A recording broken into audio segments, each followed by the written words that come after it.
Kuma! Kuma!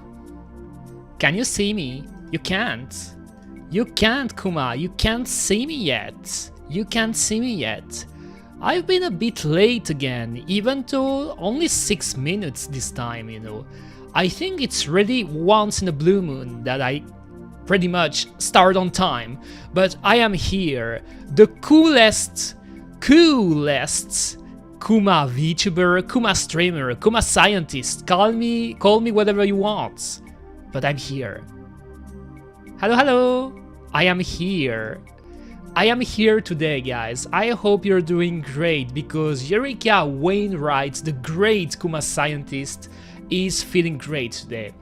Nyahalo, Bolisu, nyahalo. Hope you're doing great. I'm doing quite fine today, actually. I am doing fine.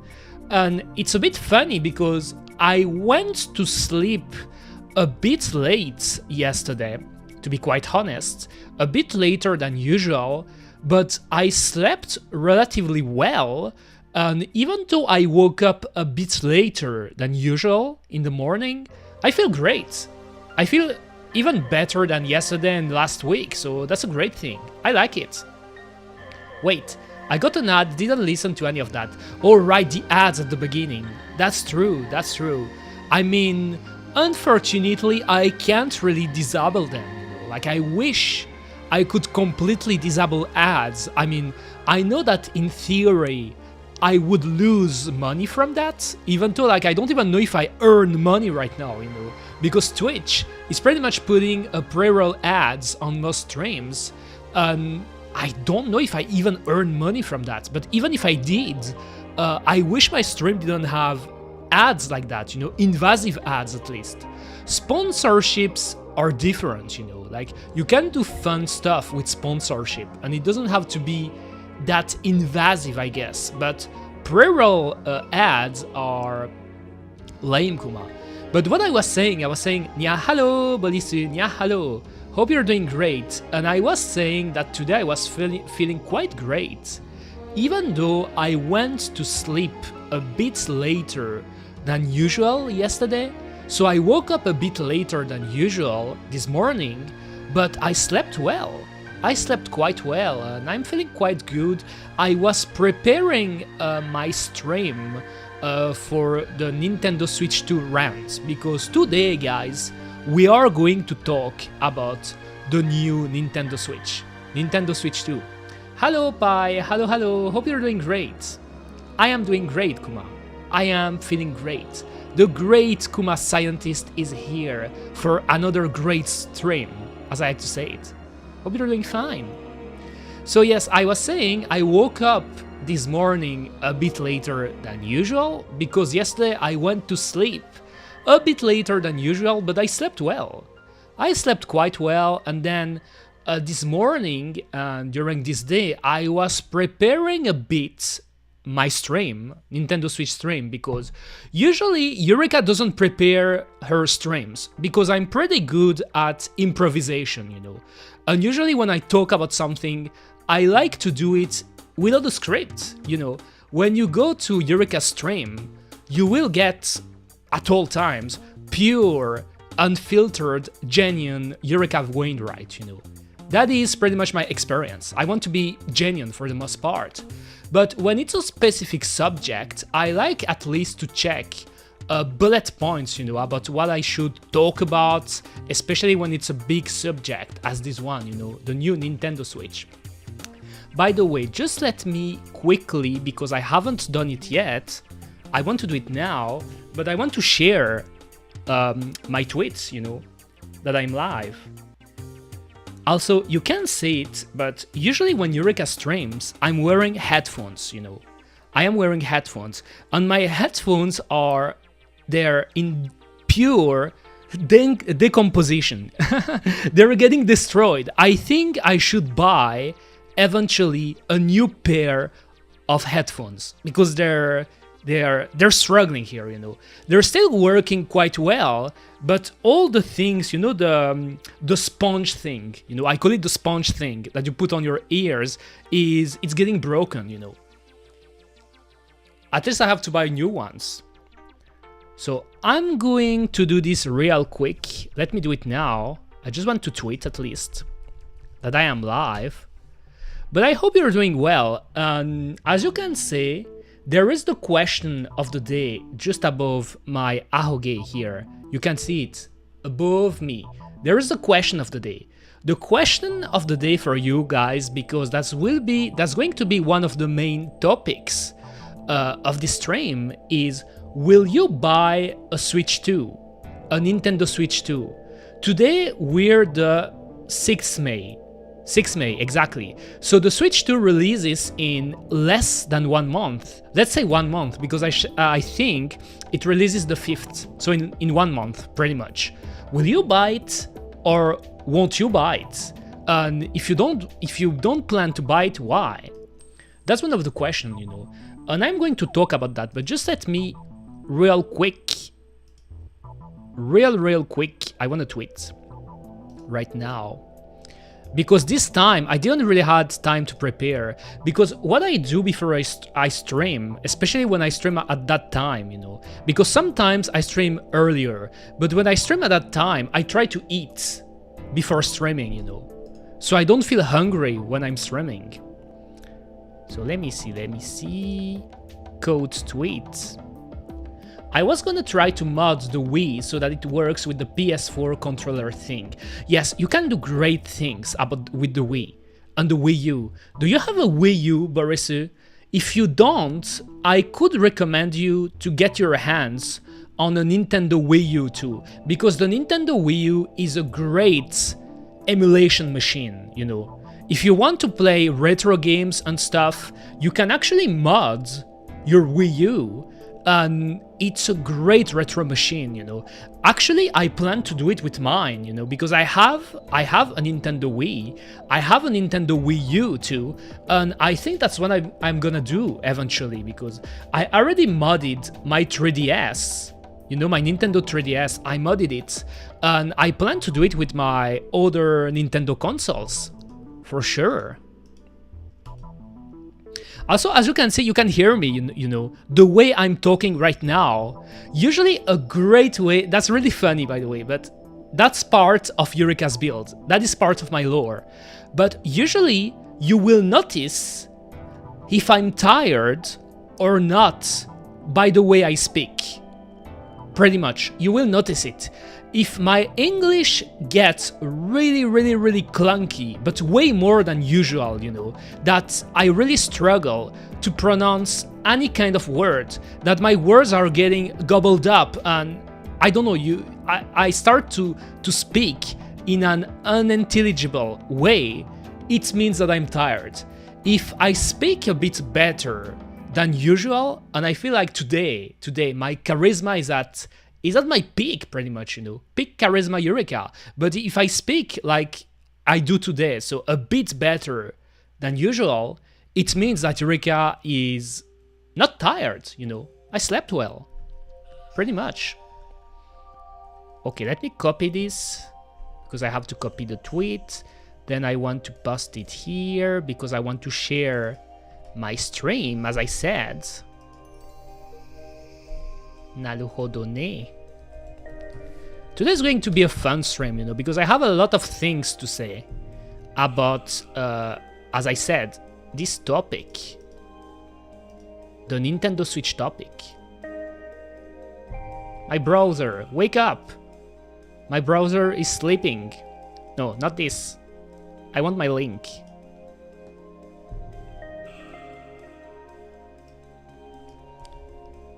Alright, I copied it. Nice. Then on Blue Sky, I still don't know. I will always say that, but I still don't know. I don't know why I'm doing it twice on Twitter and Blue Sky, because it's more work. It is more work, Kuma. Annoying. So posting. Can close this.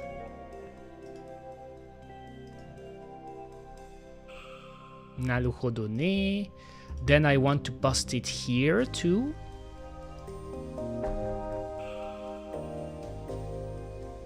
Also, I got a new playlist, as you can hear right now.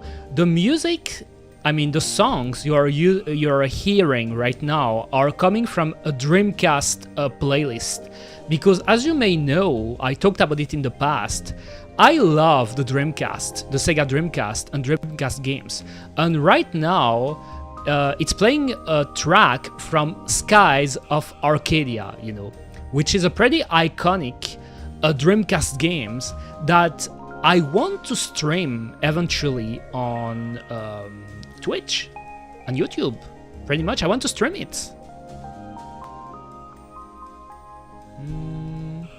なるほどね。Probably there are mods for Blue Sky that allows you to repost things from Twitter, formerly x.com. I mean, oh, that's confusing because you switch it. It's formerly Twitter, not formerly x.com, but I guess that's the joke. Boris is always baiting me, but you're probably right, Boris. You're probably right. There could be plugins and stuff, but even then, I am a bit lazy about that, you know, because if I have to start getting a plugin to set up my Blue Sky and my Twitter to post at the same time and yada yada, it's... Come on, that's a lot of work.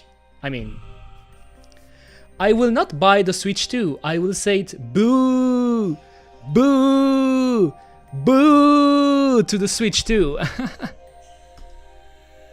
The console sucks, boo. I mean, I'm gonna talk about it. I'm gonna talk about it, Ladni, because I try to stay nuanced, you know. With Eureka, she's always tries to stay nuanced in the sense that even though I like to joke about stuff and say, they suck, they're trash, they're shit, I still try to find redeemable qualities about them. My favorite Dreamcast OST would have to be Phantasy Star Online. Oh, of course. That's a classic, full of bangers, for sure. I feel like a big part of the Dreamcast vibes regarding the audio are also coming from that game, for sure. That's a great example. In my case, I said it in the past, but my favorite Dreamcast games are... I really like the Shenmue games, Shenmue 1 and 2, and I like the Rayman 2, the Dreamcast version of Rayman 2, you know, which is pretty much for me the definitive version of Rayman 2, you know, the best version of Rayman 2, for sure. And by the way, I hope you're doing great, Ladni. Welcome to the stream. Naruhodo ne, I can close this. And I forgot to share it on my... Okay, I don't want to do that. Why is it doing that? Just in case. Alright, so let's go into it. I think that first what I wanted to do, because I prepared some type of PowerPoints, let's say, to talk about the Nintendo Switch 2.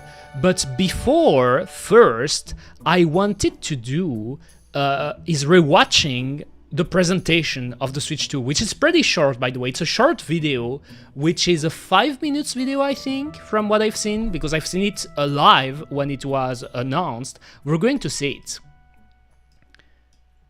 Share your meme of the day. Oh, my meme of the day too. I have something, I mean, fan service of the day.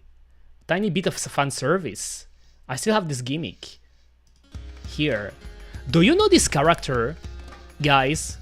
Do you know about Etna? Tell me you know about Etna, please. She's iconic. Do you know about Etna? I love her, you know. It's from the Disgaea series. I think it's pronounced Disgaea, right? I'm pretty sure it is. And I really like the games, tactical games with a lot of moe characters, cute characters. Yes, exactly. I love her. I love her. She's not the only one character from that series that I like, but I think her design is top tier. And you know what's the lore? You know what's the lore? It could interest you, Borisu, but the lore of this illustration is apparently on this illustration, I mean, that's quite obvious, but Etna she doesn't have any panties. She's going full no pan. She's no pan. No pantsu. Like here. Here. I'm pointing my hat. Here. Right here. Can you see it? No pan. Apparently that's the story of that illustration, you know, this one. And it's funny how in Japanese media, they like sometimes to make some characters where at first you don't know if they're wearing panties or not. Another iconic example would be Aqua from Konosuba, you know. Aqua in Konosuba, at first, we were talking about the Schrödinger pantsu in the sense that we didn't know if she was wearing panties or not. That's your no pan of the day, Borisu. Yes, I did it for Borisu pretty much, you know. I know he's going to like it. I like Aqua because she's stupid. She's my favorite too, from Konosuba. She is my favorite. Even though I like the three main characters, you know, I like Aqua, I like Megumin, I like Darkness or La Latina, but Aqua is my favorite. And it may surprise people because people said to me in the past that they assumed I was a Megumin enthusiast. And I really like Megumin too, but I actually like Aqua more. For several reasons. Naruhodo ne. That was the fan service of the day. So now, let me stop my playlist. Even though that music here, this one, I don't know if you recognize it, but it's from Street Fighter 3, Third Strike. And I love this game. It's one of my favorite fighting game, pretty much. One of my favorite fighting game. So let's go. Let's see if I can find the video first, because I had it on my playlist, I think. I like Aqua because she's stupid. Is she? I mean, to me, she's not as stupid as people want to make her to be, in a sense, you know. She's a bit of a dork, but she's not completely brain dead either, you know. She's not brain dead, you know. I feel sometimes when I look at Aqua memes, you know, especially back in the day when the first season was airing, people were really pushing her as being completely brain dead, you know. Like no brain, no nothing. But I think that's not really the case. At least to me, that's my opinion, you know, for sure. Okay. So, Nintendo Switch 2 presentation. Let's watch the video first. Let's watch it. To remind us about what is the Nintendo Switch 2, I just have to capture my browser, of course. Pause the video, please. Let me pause it. Okay, it's paused. It's paused again. Okay. Let's go. So, Firefox, Nintendo Switch 2 overview trailer. I will make it full screen and I will place myself right here so you can see a bit of the video for sure. And let's start from the beginning. Guess I will put it a bit higher. Let's go.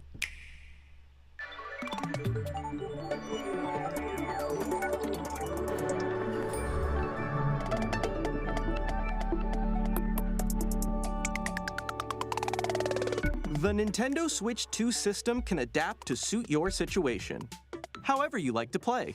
In TV mode, use the dock to play on a bigger screen. So already something I want to say. I will pause the video because I will comment a bit on it, even though, as I said, I prepared some kind of short PowerPoints to explain my problem with the Nintendo Switch 2. And by the way, just let me put my chat in here so I can see everyone here. Oh yeah, more than anything, she likes to engage into the silly and how she feels in the moment. Yes, exactly. To me, she's silly. Silly is a great word to describe Aqua. And obviously, she's a bit of a dork at times, but she's I think she's quite likable, actually. She is quite likable, you know. She's not the smartest, what's the idiom again? The smartest tool in the shed. That's the idiom, right? Because I'm still trying to learn English and stuff. But yes, still, she's not completely brain dead. But here, as you can see here, and you can see my mouse, which is pretty convenient, we can see pretty much the new Mario Kart game on the screen, Mario Kart 9, that is going to cost 80 bucks. 80 fucking bucks, dollars. And in Europe, if you want to get the physical edition of Mario Kart 9 or any other first party Nintendo games, it's going to cost 90 fucking bucks. 90 bucks. We are getting close to 100 bucks. I said it in the past. I made a short, actually. It's to this day my most popular short on my YouTube channel, complaining about GTA 6 that is probably going to cost 100 bucks, because there was some kind of leak or insider news talking that Rockstar internally wanted to push for a 100 bucks release price for GTA 6. And to me, that's baffling. That's way too expensive. But this topic, I'm going to talk a bit more about it later. Here, I wanted to focus on this. I hate this. I hate this, you know. You know the thing they made to play with the Joy-Con as a controller? They did it for the Nintendo Switch 1 at first. I actually have it with me. Let me see. I mean, I won't be able to show you because I don't have two webcam like me with me, but I have it right here. Here I'm holding it with my hands because I'm trying to compare it with what I'm saying on the screen, and I can tell you that the Nintendo Switch version of this is bigger, but I hate how it looks. Actually, let me show you now. I wonder how is it called though? How can I call it? Nintendo Switch 1 Joy-Con controller, I guess, or maybe not like this. How the thing is called? Support, right? The grip, maybe, or should I say support? Nope. Oh, this. The grip, Joy-Con grip. That is the name. Joy-Con grip right here. Let me open like this so you can see the picture more better. Here. This is a Switch 1 Joy-Con grip. And what is a Joy-Con grip? A Joy-Con grip is pretty much a support that you're using. You pick your two Joy-Con, the left Joy-Con and the right Joy-Con, and you slot them here in those slots. And I think it looks dumb as fuck. To me, it's one of the worst controllers, you know. It doesn't feel the worst. Comparatively, I'm fairly sure most people would tell you that the N64 controller is more infamous, with the joystick being at the middle and in a weird place. But I think that this system of putting the Joy-Con in here and using them as a controller, doesn't feel good.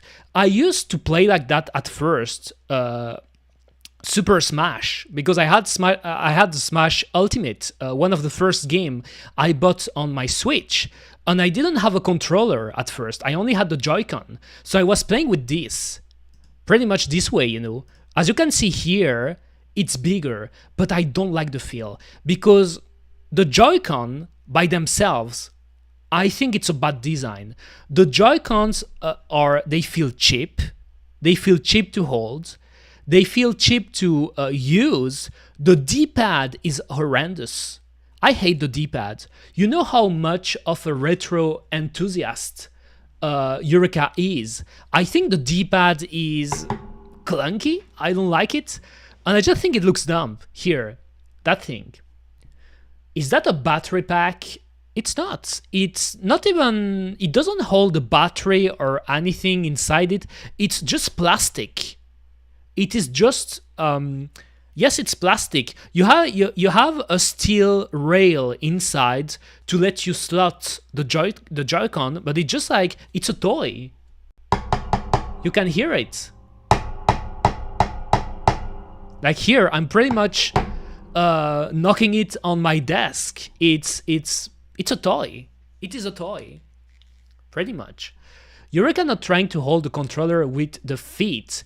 All the feet talk last month was a lie, question mark. I mean, I could try, but of all the controller, Borisu, honestly, of all the controllers, this is the last one I would try it with, you know. Like, even someone who can use their feet, like, look at the buttons. They are so hard to press, you know. I wouldn't use that. I would rather use, for example, my 8-bit Do controller, you know, or an old-fashioned SNES controller. That's the one I would use with my feet, but not this one. Here it says switch to at 630 USD in Chile. I am not surprised. I've heard that in Latino America, they were getting fucked by the taxes since forever, especially in countries. You're talking about Chile, obviously, but Brazil, I always heard about video game consoles and games being so fucking expensive in Brazil, you know, like for Brazilians. And apparently in Brazil, it's really the worst, you know. I don't know about the other country of South America, but since you're telling me that it cost $630 in Chile, it's really outrageous. It is. Play, please. In tabletop mode, place your system however you like using the stand, and share a controller with a friend. In handheld, These two, damn, I will stop a lot, but this place your first. system however you like using Here, the stand right here, however right you here. Like Backward. How do I go back frame by frame on YouTube? I think there is a shortcut for that. Place your system however you like. Okay, like this here. It's an upgrade, but come on. I think that, to me, using your Switch like that on your desk is so clunky too. Like, even the new stand feels like it could break so easily. It could break so easily. Let me show you how it looked for the Switch One. Switch One stand, I guess I would call it. No, not this. This is an accessory. This, exactly. Now Google Images is really helping me a lot. This was the thing. This was the thing. No, I don't want to save it. I don't want to save it. Let me just open it here. Here. You can see it here. This was how you played the Nintendo Switch One when you put it on your desk. You only had that tiny little shit here, that tiny little stand here to play the Nintendo Switch. That was a joke. If anything, I am shocked that people didn't complain more about it. I'm sure you pick all the Switches that got sold in the entire world. In the entire world, at least 50% of the Switches have this broken. It's so fragile. I got my Switch next to me right now. I got my Switch. I'm opening the thing. It's so fragile. Like, really, every time I open it, I am scared to break it. That is why I literally opened it at most 5 times in my entire in the entire time I owned a Nintendo Switch, and now it's the 5th time I open it. But this is such a fragile thing, you know. Pretty much, like I said, I'm really shocked that it's like that, because to me is, especially when you know that those type of consoles, a big target are kids, kodomo, children, you don't want to make breakable stuff.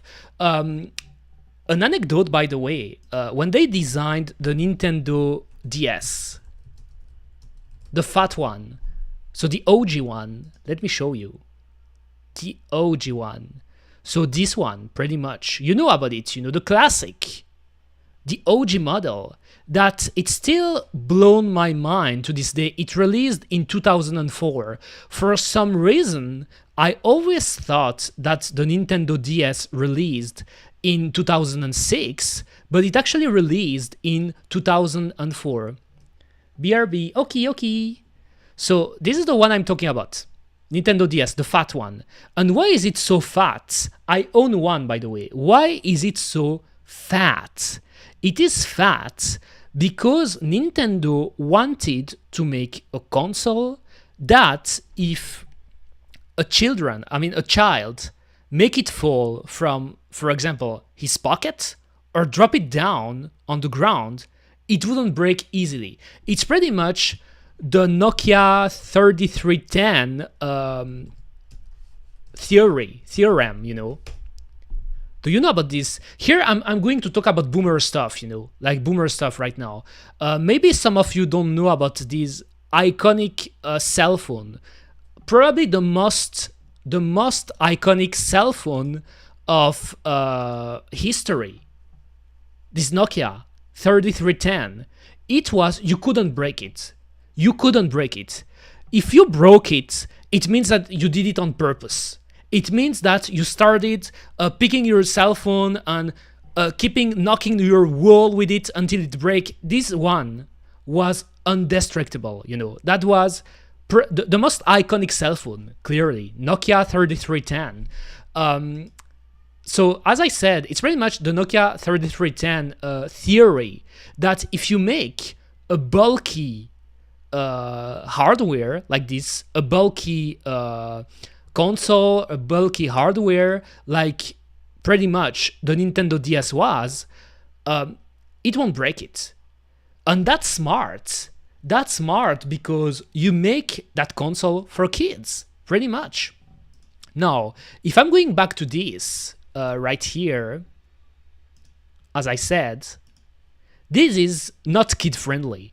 This is clearly not kid-friendly, for sure. So they upgraded it here, as you can see. It's a bigger stand, but to me, it's still fragile. I mean, fragile. I don't even know how to pronounce it anymore, but it can break easily, you know. Using the stand and share a controller with a friend. And I hate the Joy-Cons. I hate the Joy-Cons. To me, the Joy-Cons are a toy version of the Wiimote.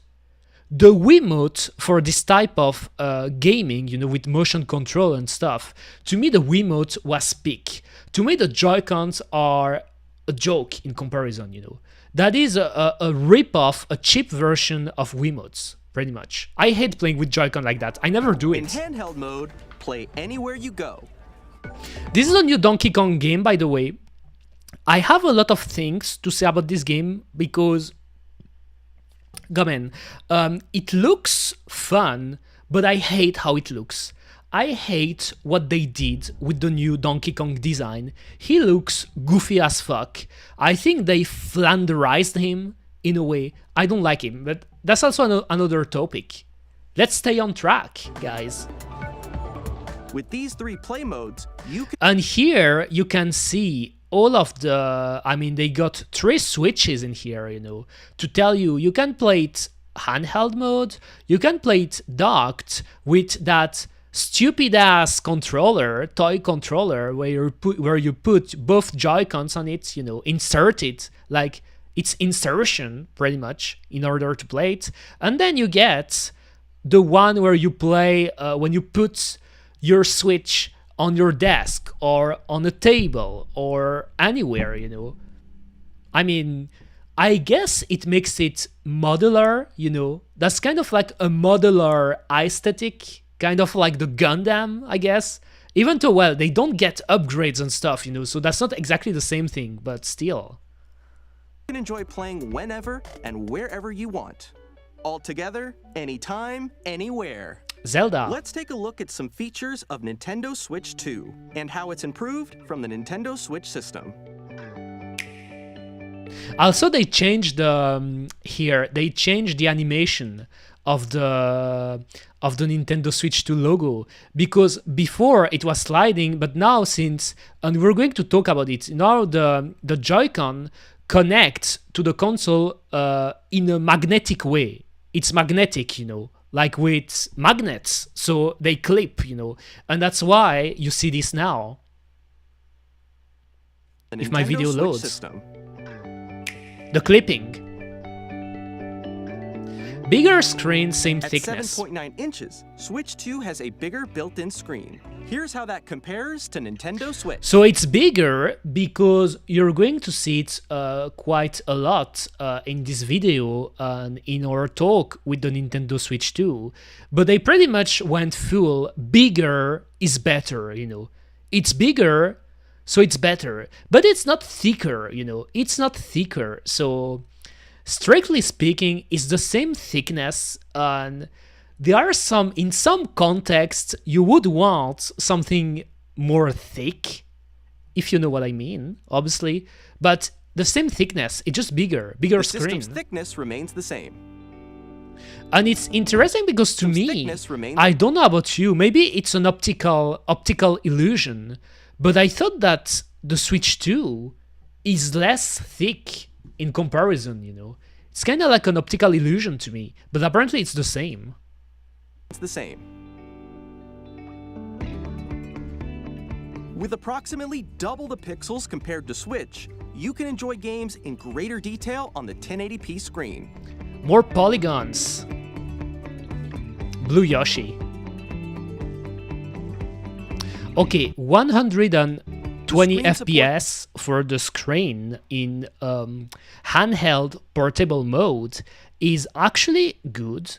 It is good, but I can already say that right now because they won't mention it in the video because it's not one of the features of the Switch.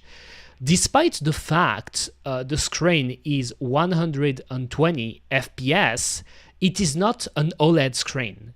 It is not OLED, and just because of that, I know that a lot of people got really disappointed and pissed with that, because you have a screen that has actually a pretty decent high refresh rate, but it's not OLED. And I can already tell you that, guys, they will scam you with that. In the future, they will make a Nintendo Switch 2 OLED version, OLED edition, and they will try to sell you for a higher price, obviously. It's up to 120 frames per second, allowing for smoother gameplay in supported titles. Also this, come on guys, this, to me this, the way they're showing it is, to me it doesn't make sense, because they want to tell you that it has a higher refresh rate, so it's smoother, and so they do it by showing a bunch of little Mario here below, way more than here, but it's not a real example. It is not a real example to me. It is not. It doesn't make sense to me because they're just showing a picture.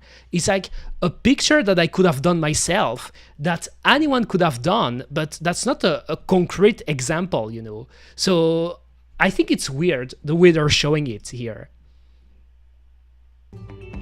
If you make things to look like a toy, it will be treated as a toy by kids. Exactly. I mean, when you look at the Switch 1 and the color pattern, one of the Switches at release, it had a blue Joy-Con and a red Joy-Con. So pretty much, like, let me show you now here. So Nintendo Switch blue reds, because it's a blue and red Joy-Con. This one pretty much, those colors right here, those are pretty much toy color. You know what it reminds me of in a way, the blue and the red? It's funny how I'm making some Gundam references on my stream now because I like Gundam, but I'm not like Gundam isn't my favorite mecha, you know, like there are other mechas that I like more. But in Gundam, there is an anecdote regarding to the original Gundam. It was supposed to be completely white, the original Gundam. It was supposed to be completely white. And they actually kept some of the descriptions and voice lines on the OG Gundam series, because you will hear some character that will say, oh, the Gundam, that white Gundam is causing us trouble. Oh, look at that white Gundam, you know, like they will say it's white, white, white. But when you look at the Gundam,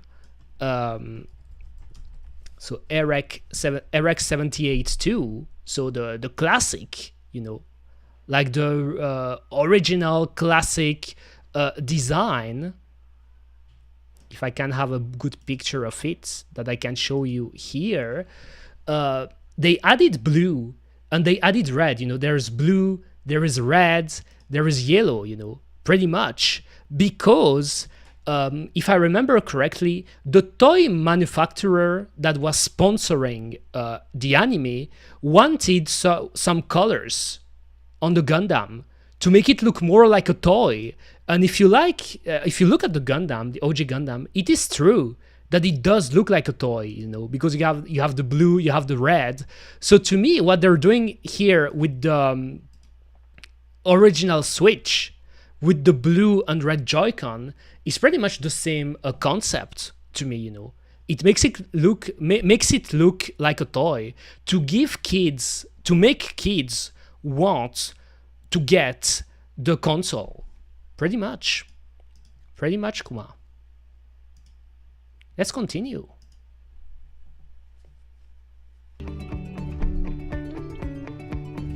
LCD, right, here. It's LCD screen. It is not OLED.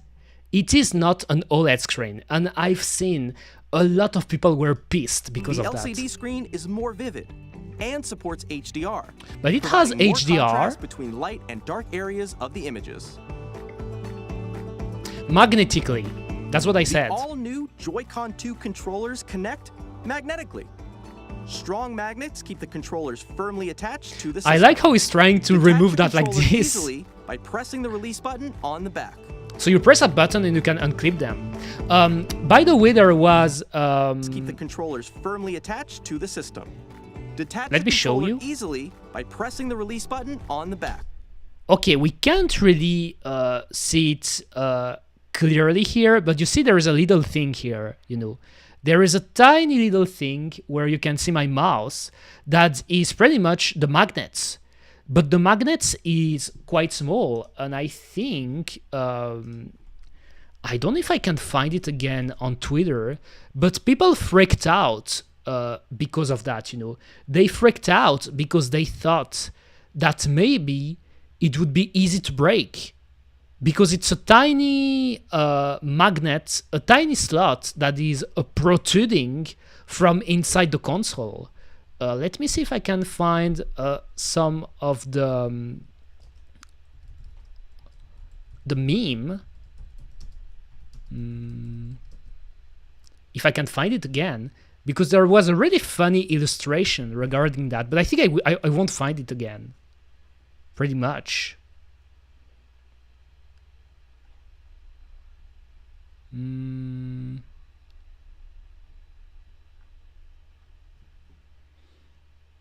Yes, I think I won't find it. What if I go to the borrow, you know?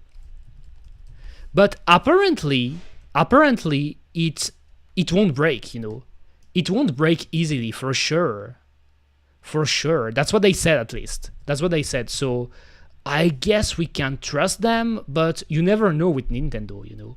You just never know. Yes, I can't find it. So anyway, let's go back to the video, but pretty much there is a magnet here. There is a magnet, and some people thought, let's see if it shows more. No, it doesn't. That it can be broken. The SL and SR buttons. Also this, you know how, like I was talking about that, you can pick a Joy-Con. So again, I have my Switch next to me. So I will pick one of the Switch 1 Joy-Con in my hands. And when you're playing with the Joy-Con horizontally, and you look at the buttons, the SL and SR buttons, they are so small. They are so small. Here you can see they're small, but the picture doesn't do it justice, Kuma. It doesn't. The buttons are so small. I have small fingers, you know, like Eureka has small hands, small fingers. I'm not the type of person to have big hands, you know, or the big types of fingers, you know, when you struggle to press button.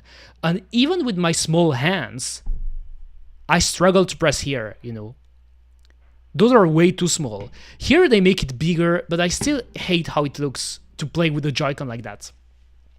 Wouldn't it have been better to make that part kinda like the SNES cartridge and also have a lead that covers it? I think I see what you mean, Borisu. I think I see what you mean, but I don't know. Apparently it shouldn't break. But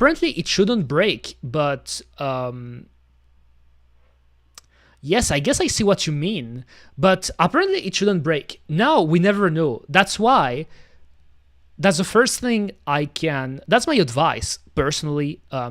I don't know, to answer my own question, will you buy a Switch 2? I don't know. I don't know yet.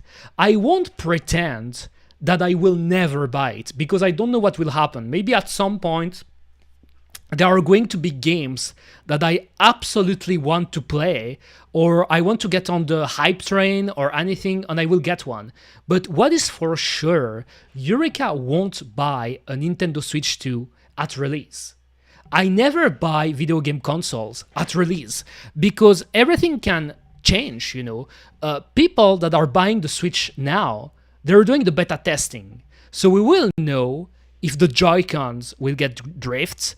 We will know if the magnets I was talking about will break. We will know if the stand, you know, the stand that you open to put your Nintendo Switch on the desk, we will know if it will break or not, pretty much. They're doing the beta testing. And if any of you guys has pre-ordered a Nintendo Switch 2, thank you.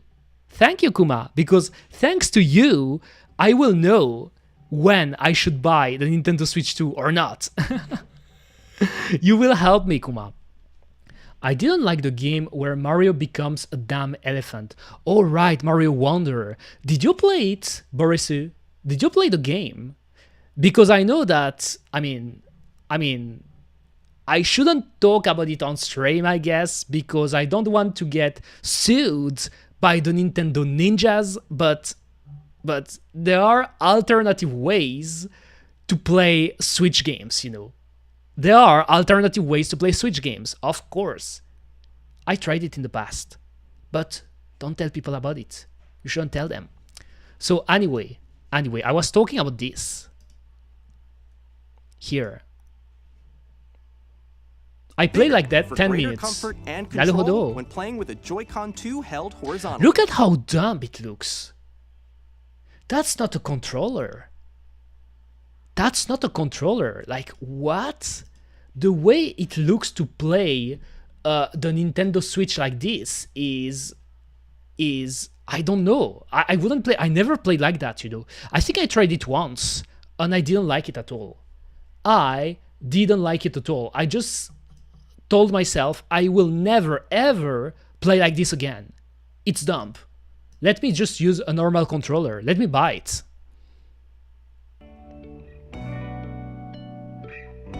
Larger control stick. The left and right sticks are now larger. The joystick, also I'm pausing a lot because it's a pretty condensed videos, you know, they're showing everything all at once. I haven't held a Nintendo Switch 2 joystick in my hand yet, but the Nintendo Switch 1 joystick, I mean, I told it, the Joy-Con is a toy. The Joy-Con is a fucking toy. It feels like shit. The buttons feels like shit, Kuma. The SL and SR buttons, they're not buttons. They're so small, it's pathetic. Not the first time I told that to someone, by the way. But they're so small, Kuma. And then you have the joystick, and they feel so cheap. I don't know if you can hear it, but it feels that you can rip them off, the joystick. And I got cursed. My right joystick, I think it's my right one, has drift. I never bought a new pair of Joy-Cons because they're expensive as fuck. I think it's 80 bucks. It is 80 bucks to get a new pair of Joy-Con, and that's a scam. Come on, I won't buy that. I won't buy that. You can buy a fucking great controller, the 8BitDo Pro 2. And by the way, I'm not sponsored. I'm not even sponsored by 8BitDo. If they want to sponsor me in the future, I'm open to it, Kuma. I'm open if 8BitDo Sama want to sponsor me. But the 8BitDo controller that I use for my Switch, let me show you again, because it's always better to show images in order to illustrate what I mean. Here. This is exactly the one I got here. The one with the PlayStation 1 colors, There's one with the SNES colors, but I wanted to get one because it's fun to play with a PS1 colored controller on the Switch. This controller, I love it. The D-pad is really great. What I love about this controller, it has a great D-pad, it has solid joysticks, the buttons are buttons. They're good buttons. You know how I love when I press a button? I want to press a button. I want to feel it. It should be hard. It should be horny, like perky tits, pretty much. When you press on it, you can feel it. It should be buttons, pretty much. This controller costed me, I kid you not, 50 bucks. It costed me 50 bucks. So less than a PS4 controller, less than a PS5 controller, and even more less than Joy-Con. It's a steal. And it's not only compatible with the Switch. You can use it on your PC. You can use it on any X input device, because there are several modes, actually. I don't know if okay, here there is a picture here, a good picture actually to show you. Right here. Again, trust me, it's not a sponsored stream. It's just the controller I have, Here, there's a button, and you can switch it to switch the mode. So S, if you want to use it on your Switch. A is for Android. So if you want to use it on your smartphone, Android smartphone. D for direct inputs, so the PlayStation layout. And X for X inputs, so the Xbox layout, pretty much. It's a great controller. It costed me 50 bucks, so less than the Joy-Con, 80 bucks. The Joy-Con cost 80 bucks, or even 90 bucks for all I know. Maybe they increased the price. And they're toys. They are straight up toys. It's annoying. So I don't know if the joysticks are better. I don't know about that, but to me they still feel fragile as fuck.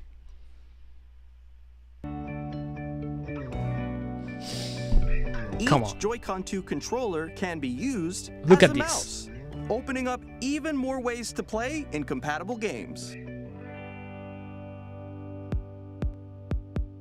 Look at Both this. the left and right Joy-Con 2 support mouse controls, so Look you at can this also shit. play certain games using two mice. Like Be honest.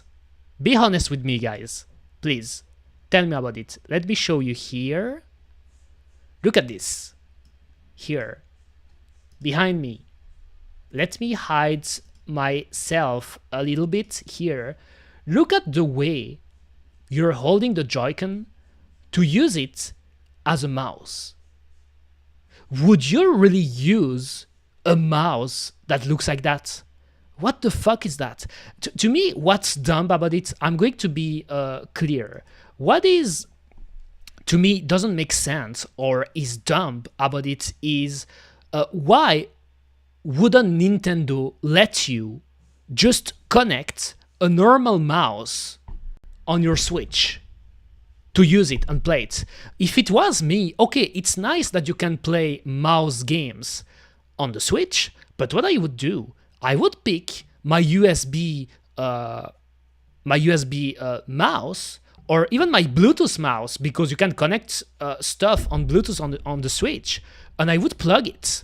Or I would, for example, I think it was on the PlayStation 4, right? Or even already the PlayStation 3. On the PlayStation 3, for example, you could connect keyboards, you know. And that's what I was doing, for example, when I was playing Little Big Planet and talking with friends and stuff. I was using my keyboard to write quickly. I think you could connect a mouse too on the PS3, or it was in the PS4. So why would you use this? Like, look at this again. Let me show you again. Like how it's, like here, you can see it here. It shows how it moves. Incompatible games. Because it's such a small mouse. It's small. Like the superficie of it, it's really small. It's gonna flip to the side. Yes, it could happen, Borisu, because imagine you play FPS, like, for all I know, like, imagine you're playing Call of Duty. Maybe they will release Call of Duty on the Switch. You will start to move your mouse frenetically, and it could break. You could drop it because it's so small. Like, there are a ton of things that could go wrong. What about using the phone as a Wiimote-like thing? It has enough sensors for everything. I think you can do it on some emulators. I never tried it actually, but I'm fairly sure that the most optimal way to do it on PC is to use your Wiimote. You can actually get some kind of adapter to connect the IR sensor, you know, the sensor you were using for the Nintendo Wii, and then you can connect it to your PC and use your Wiimote. And apparently it works really well. I never tried it myself. I always was curious about trying it at some point, but I heard that you could do it with your phone too. I also heard that if you want the gyro, for example, on 3DS games, the 3DS emulator, you can use a Switch controller, you know, because the Switch controller has gyro, so you use it to play 3DS games on your PC. But the Switch controller is expensive, so it's still more money to spend.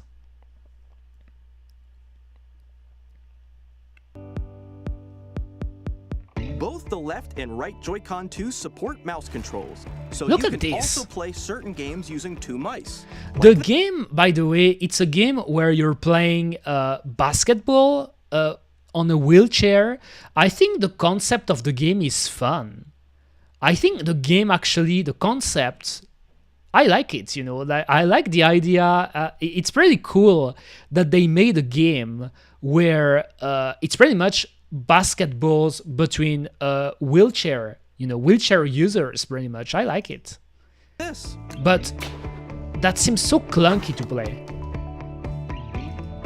That seems so clunky to play, Kuma. Let me put myself here again, and let's continue. Improved speakers, clearer audio. By adjusting the audio balance between the ranges, sounds from the built-in speakers are clearer and more natural in handheld and tabletop modes. Built-in mic for easy voice chatting. So the thing with the audio, pretty much they said it has better audio, which is, I guess, a good thing. It is a good thing. I mean, to me, they could have done a better work with the first Nintendo Switch for sure. So I guess it makes sense that it got an upgrade in that aspect. But the mic, I don't know why. Again, I'm picking my Switch 1 because I have my Switch 1 next to me.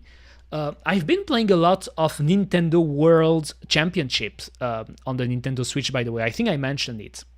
But for some reason, I don't know why, but I thought that my Switch had a mic, some kind of mic.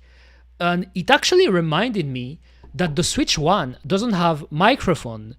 And do you remember on the Nintendo DS? On your Nintendo DS, you had a microphone. And all the future iterations, so Nintendo DS Lite, DSi, 3DS, new 3DS, it had a microphone. You could, I remember in Pokemon Diamond, there was a Pokemon. I forgot his English name, by the way. I have his French name. It's called Pijaco in French. In English, it should be Chatot. Exactly, this one. This Pokemon here, he had an attack where he could speak what you said on the microphone. You could actually record a voice line on your microphone of the Nintendo DS and then play Chatot, use the attack. I forgot the name of the attack, by the way. Can I see his learn set here? I think the attack was called, maybe if I check Generation 4, Chatter. That's the one, Chatter, the Chatter attack. He would use the voice line and do damage. And I don't know how it worked, but I think the damage was variable depending on what you were saying. But it was funny, but at the same time, I don't know if it was moderated online, because since there weren't moderation, you could say anything. Like, for example, I could pick my Nintendo DS and say, I like cream pies. I like cream pies. Record it for Chatot, and then use the attack, and then my opponent would hear, I like cream pie. You know, stuff like that, which is still pretty reasonable. But you can imagine you could, I guess, use insults, use slurs, if you're edgy, you know what I mean.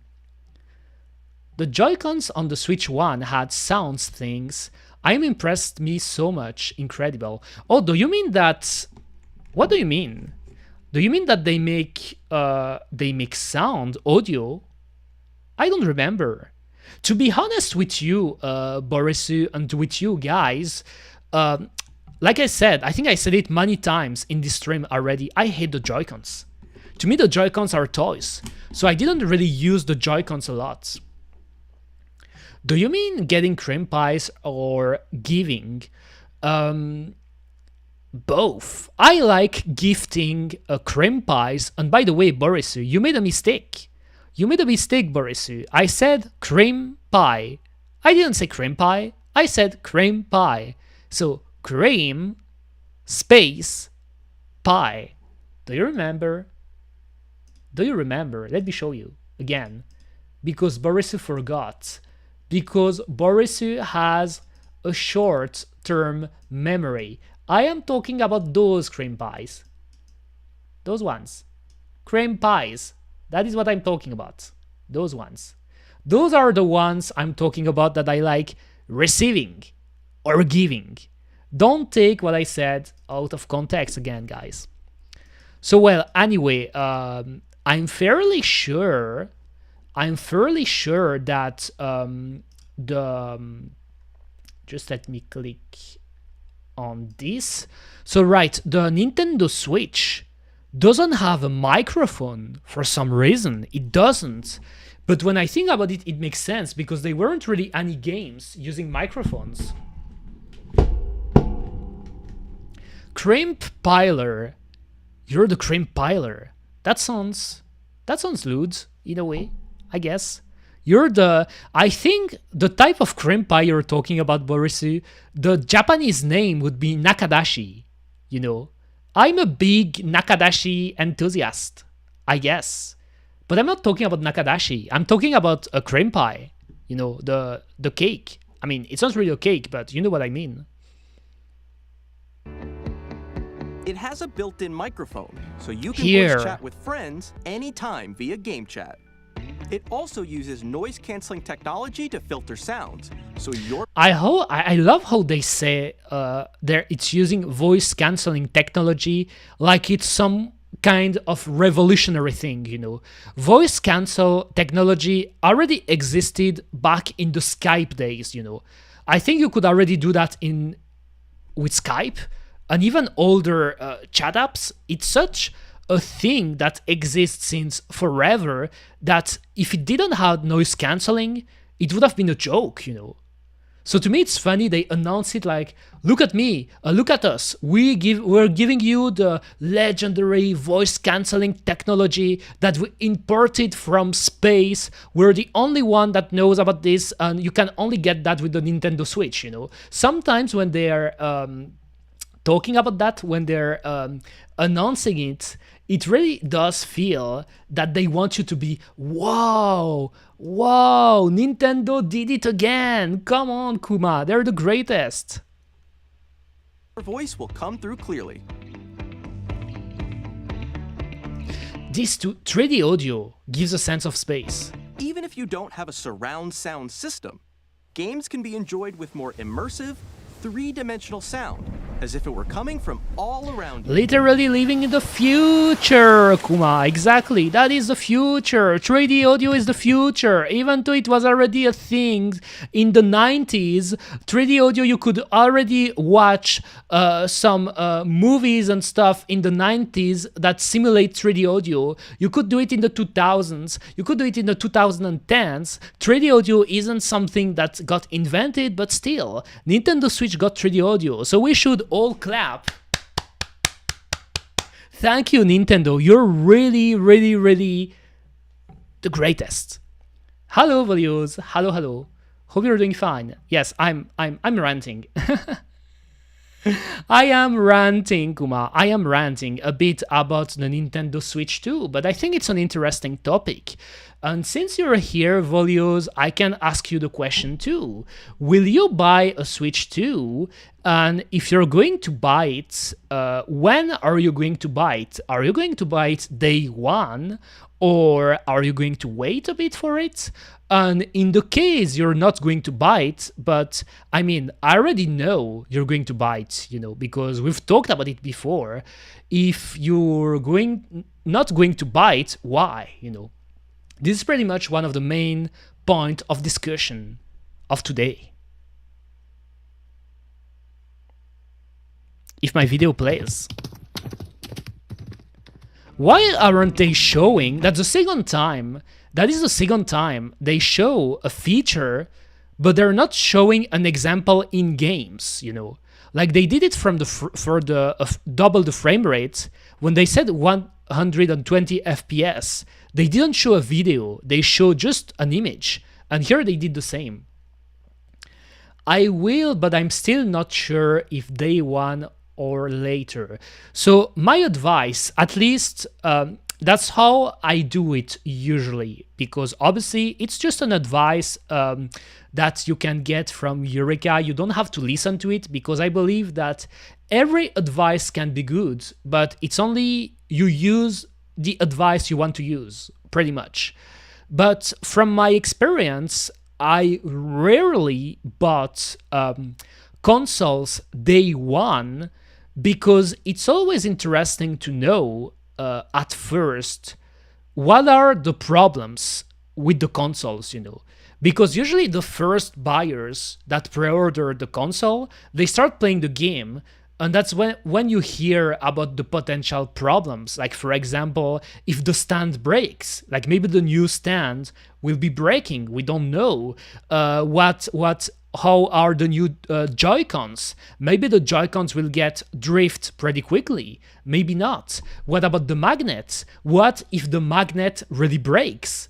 I know it shouldn't break. Nintendo pretty much said that it won't break, but we don't know. Maybe it could break, that type of stuff. Because if there is let's say there is a defect in the first releases of the Nintendo Switch 2, it's possible that coming down the line in a few months, they will release some kind of sneak update, quote unquote. So not a new Nintendo Switch, but a slight update to correct some of the problems. And that's something that is commonly done these last few years. First models are usually the most broken. Exactly. The most infamous example is obviously, we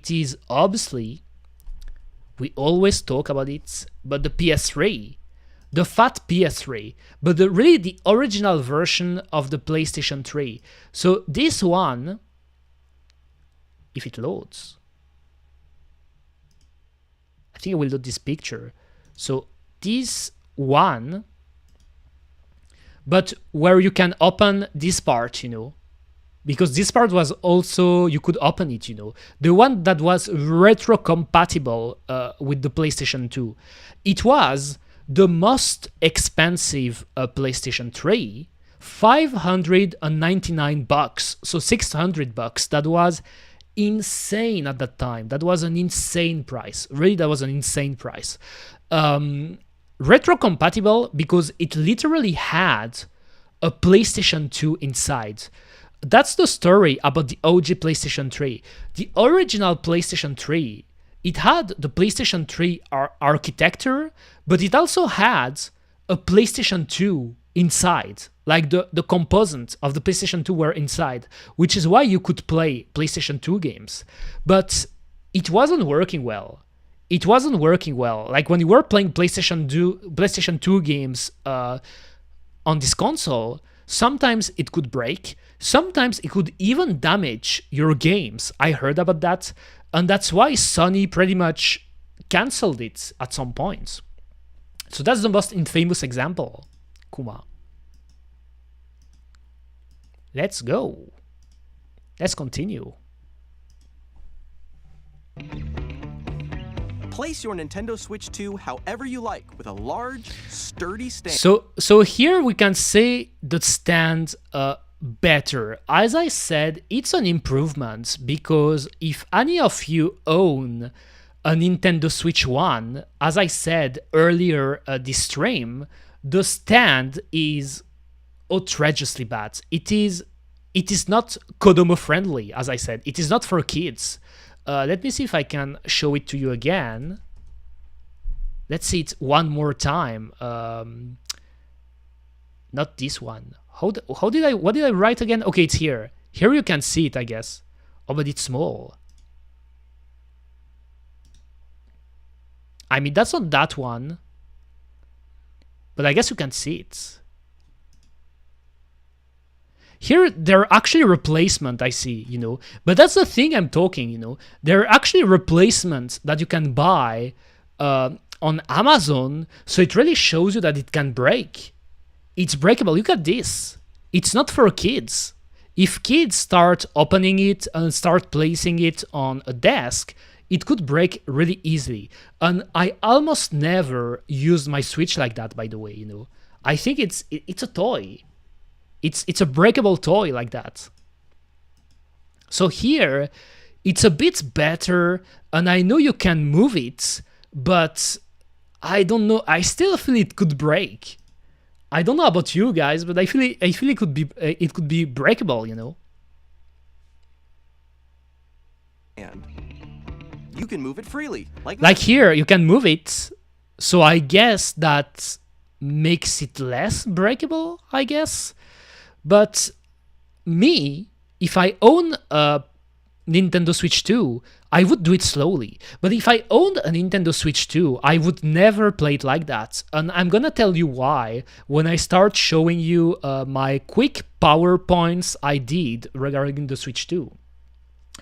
Suplexing your small brother into a table that has the Switch in stand mode. Rip Switch, rip brother. Damn, that's a really hardcore example, Borisui. A fight. I guess it could have happened if I was back in my elementary school days, you know. Elementary school days with my brother, because we used to watch wrestling already at the time. And you know, when you're a young kid, you try to replicate the stuff on the bed, you know. You try to do an RKO, you try to do a suplex, you try to do a John Cena FU, that they call it now attitude adjustment. You try to do the Stone Cold Stunner, you try to do the rock bottom, you know, you break a ton of beds.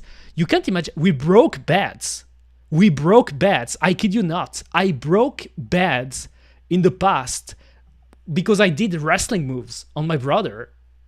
Classic, yes. Or sometimes because below the bed you have the planks. You have planks that is holding your mattress. Back in the day, my bed always had a broken plank because sometimes I wasn't even telling my parents that it broke because I didn't want them to get angry or annoyed at me. Eventually, they always discovered it, but like we broke planks like that. The big chunks in the joint seems to make it more solid.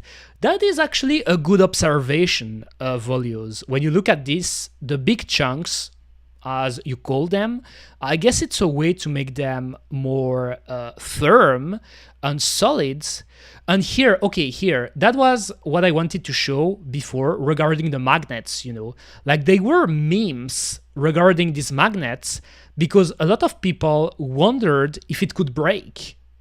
Apparently, this thing here, like you can see my mouse overhit, this thing here won't break. Apparently, it won't break. Now, we never know. I will be curious to see who's going to be the first person to make a post on social media or on Reddit or hell, maybe on 4chan, telling that they broke it. They broke the magnets. Eureka like cream pies and broke beds. Damn, strong hips. I mean, yes, I like cream pies, but again, Borisu, not that type of cream pies.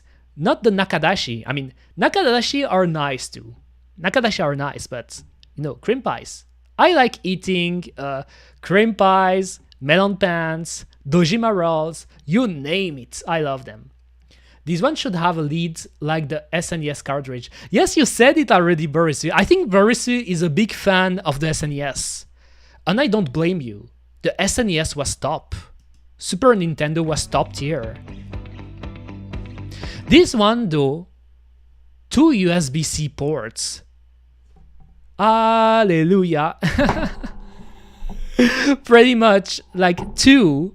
I mean, we could have gotten more, but 2 is more than 1. To me, they should even put 3 or 4 of them, because USB-C are so useful.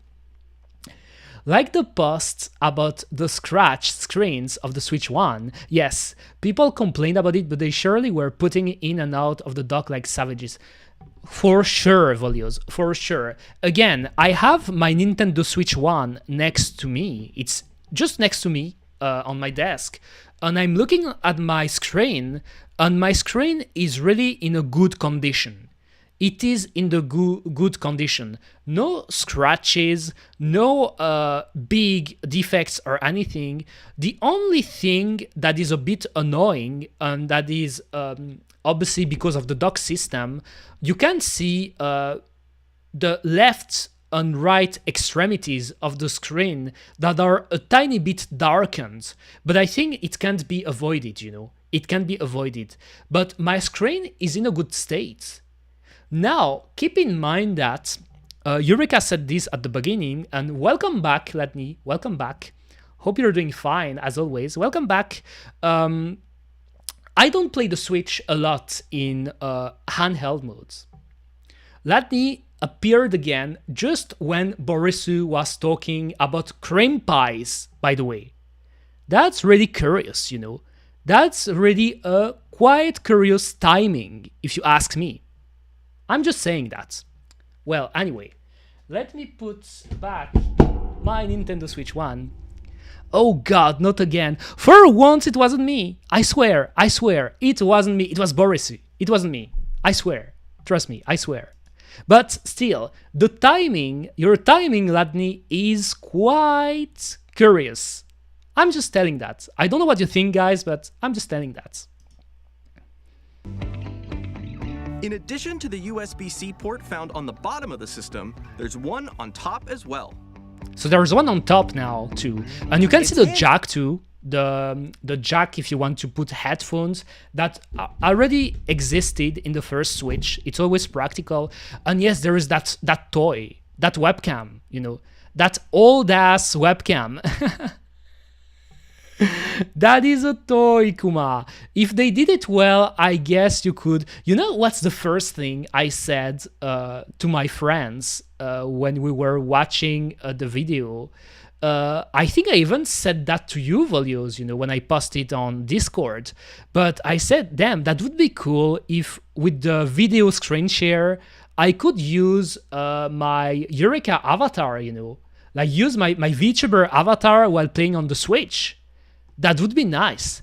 And I wonder if some people will manage to mod it at some point, because if I can use my VTuber avatar on the Switch too, I could maybe get one of those toys here, you know, like the big-ass toys that kind of look like a weird-ass dildo. I mean, that's a weird toy here. But if I can use my Eureka scientist, the great scientist avatar, I would get it. For connecting a USB-C camera or charging in tabletop mode. This one actually is, I like it, because what I hated in the few times I played on my Switch on handheld, and my Switch the battery was getting close to dying and I had to charge it. You have to put, the only way to charge it out of the dock was below, you know. You had to put the cable below, and that was annoying. I feel like putting the cable here in order to charge it is better.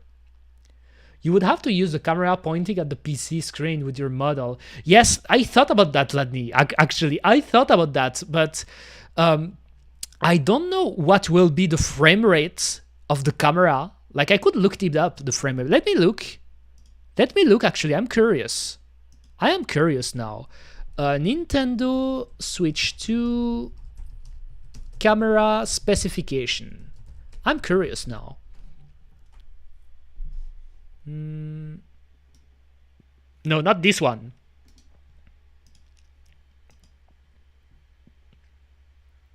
So that's on the shop.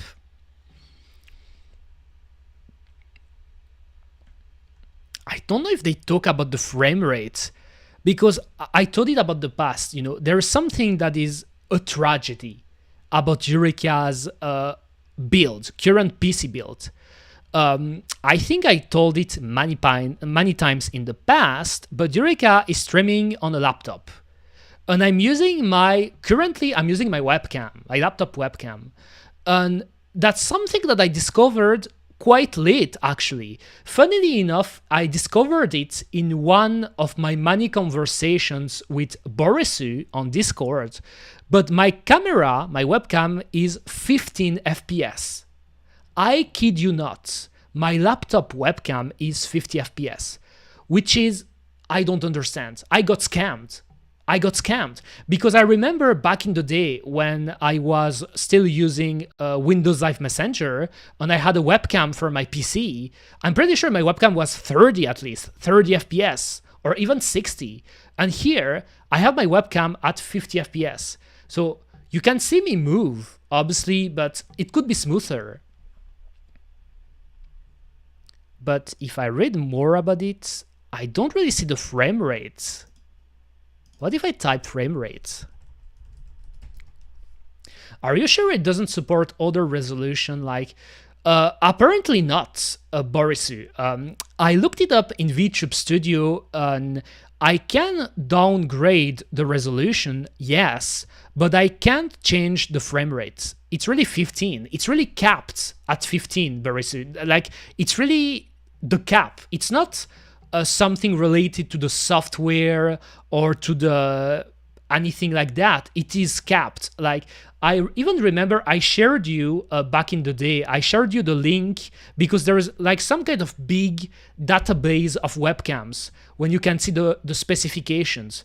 And I found my webcam on the list and it was saying 15 FPS, the frame rate, pretty much.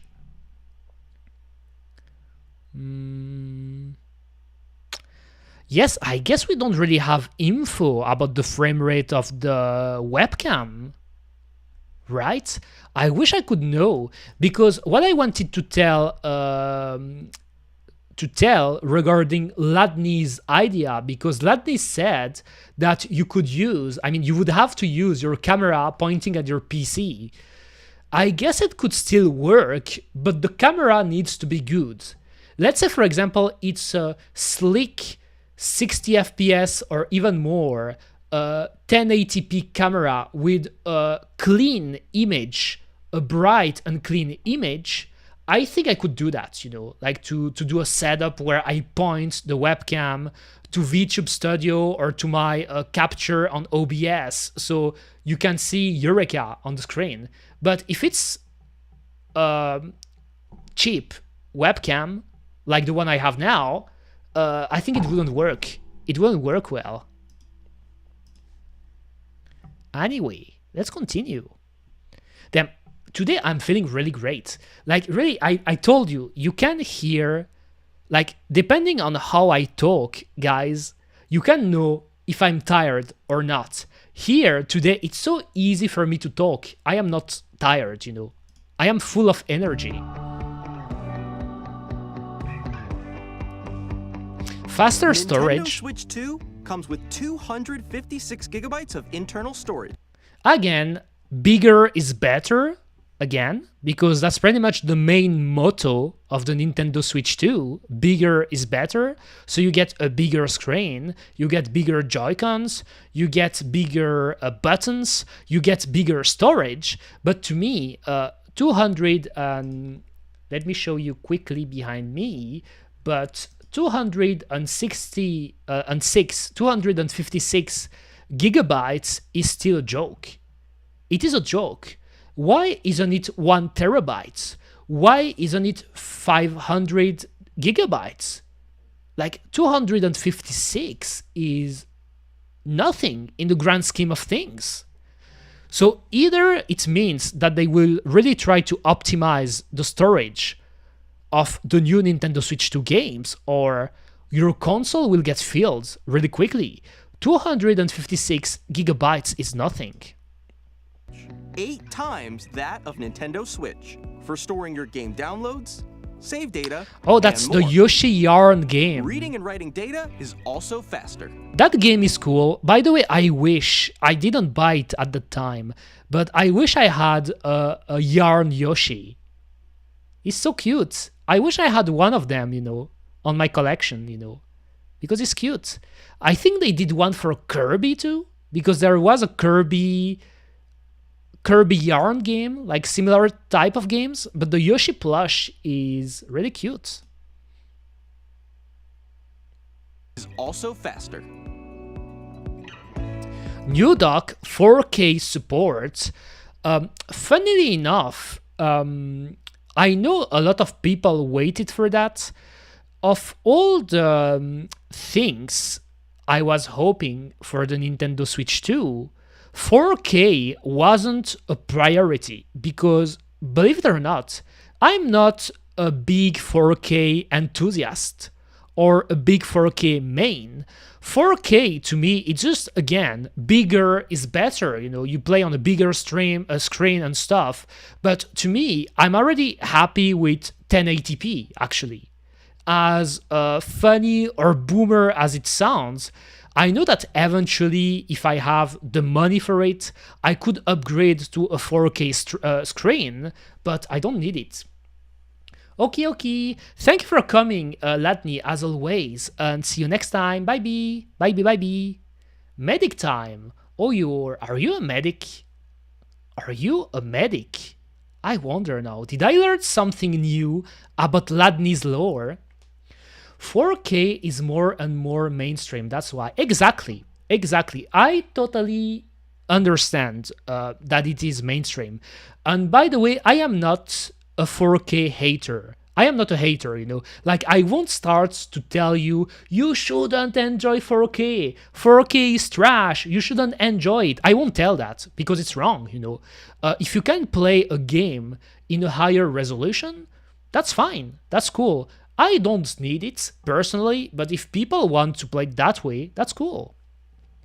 To me, the more interesting topic is the DLSS topic, because a lot of those games now in 4K, they're able to be 4K because of DLSS. They're not 4K because they're natively 4K, if you know what I mean. That is a distinction, you know, that is quite interesting, you know. But that would be another discussion, another debate, you know. Like here, I'm not talking about DLSS or 4K specifically, I'm talking about the Nintendo Switch. Ladney is a nurse. Really? She's a nurse? Oh damn, that's so fucking cool. She is. I didn't know that. That's cool. I hope you're not lying, Borisy, because you like to lie. You like to lie sometimes, but that's cool. I like nurses.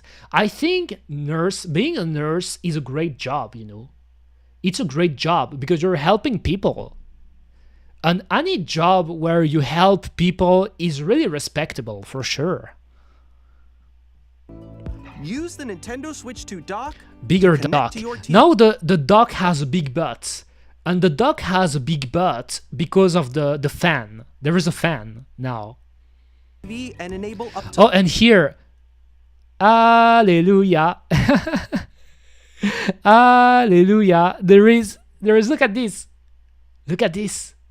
That's incredible. That's incredible. Nintendo discovered fire. Nintendo discovered fire. Nintendo discovered the wheel. Look at this. Look at this. It's an Ethernet port. I had, let me see. Again, I can't show it to you, but I have it in my next to me. Back when I was living in my old apartment, for some reason, my Wi-Fi connection was bad, you know, in the sense that I was always playing Ethernet with Ethernet, but in the case of the Switch 1, since it didn't have an Ethernet port, when I was trying to play on the Switch in my room, I couldn't do it. It wasn't working because my Wi-Fi was shit for some reason. So I actually have it with me, but I will show it to you if an example. Back then, back in the day, because the Switch is getting old now, back in the day you had to use this shit. Let me show you. This thing. Those things, you know, those USB adapters, because the Switch 1 dock has USB ports, obviously, so you had to buy one. Usually it was between $15 to $20, so it was still an investment. It's cheap, but still, you shouldn't have to pay for that normally. And you could connect it on your Switch. And since I had only one Ethernet cable in my room, I was unplugging the Ethernet cable from my laptop and putting it on my Switch. So like, for example, when I was playing Mario Party, I think Volios remember when we used to play a Mario Party because we did a few games together and some other friends. That's pretty much what I did. I was unplugging the Ethernet cable from my laptop and putting it on my Switch 1 dock in order to play Mario Party. And then I was chatting on my phone, you know, because I was also chatting on Discord, but I used my phone because I didn't want to use Wi-Fi on my laptop either. It wasn't working well, pretty much. Dial-up time, oh damn, those are really old times, Boris. I didn't know, I think I wasn't born, you know.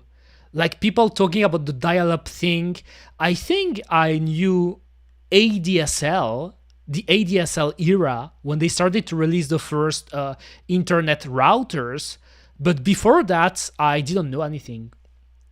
Now we could use game chat. Game chat. Oh, damn. The game chat. I have a lot of things to say about that too. It's coming soon. The game chat. Or the gay chat. I guess. The game chat. Game chat. I can't believe they did that, by the way. 4K resolution for compatible games. HDR is also supported in TV mode. So here you can see a sneak peek of the menu in the Nintendo Switch. It looks exactly the same as the first, the menu from the Switch 1. And I've talked about it in the past. And I think it's a bit of a shame that those menus nowadays, whether it is the PlayStation or the Xbox or the Switch in that case, they look so simple. They look, I mean, I will say that word again. I know that some people don't like it because it's true that sometimes it's overused, but to me it's really soulless, you know. I know it's a detail at the end of the day. And let me just put my adapter here on my bed, but I know it's a detail because at the end of the day, you're playing games, you know. You're not booting up a console to admire the menu or anything, but it's still a bit sad because I think you remember about those days too, Volios, and probably Boris too, because you told me you have a Wii, but the Wii was really great. The Nintendo Wii, and what's funny about it, the Nintendo Wii was really pure in a way, but it had a lot of details that was really nice. The music, each channel having its specific music, the sound effects, it was really cool. It put an identity to the console. Everyone remembers the sounds and music of which channels. The most iconic consoles were the case. When you look at the booting sound of the PlayStation 1, the booting sound of the PlayStation 2, the booting sound of the Game Boy, the booting sound of the Nintendo DS, and then you get the Wii, as you said, that had a ton of elements like that, each channel having its music. You had funny channels, like, for example, the Paul channels, you know. Remember the Paul channel? You took Paul every week, and it was really a simple gimmick, but I was doing this all the time with my brother. And I'm sure some people will say, but Eureka, it's just a channel about Pauls. Who cares?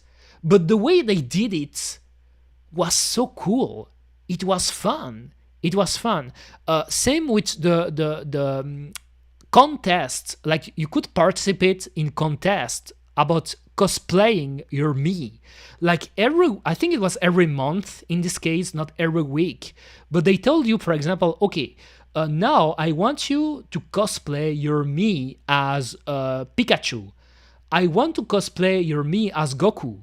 I want you to cosplay your me as Luigi, you know, to name a few. I want to cosplay your me, like sometimes there were even anime characters a bit more older, like Heidi. There was a Heidi contest that I won. I actually won with mine because I made the cutest Heidi me I could. I didn't do the contest. I did it all the time. I loved it, you know. Really, I loved it. That was fun.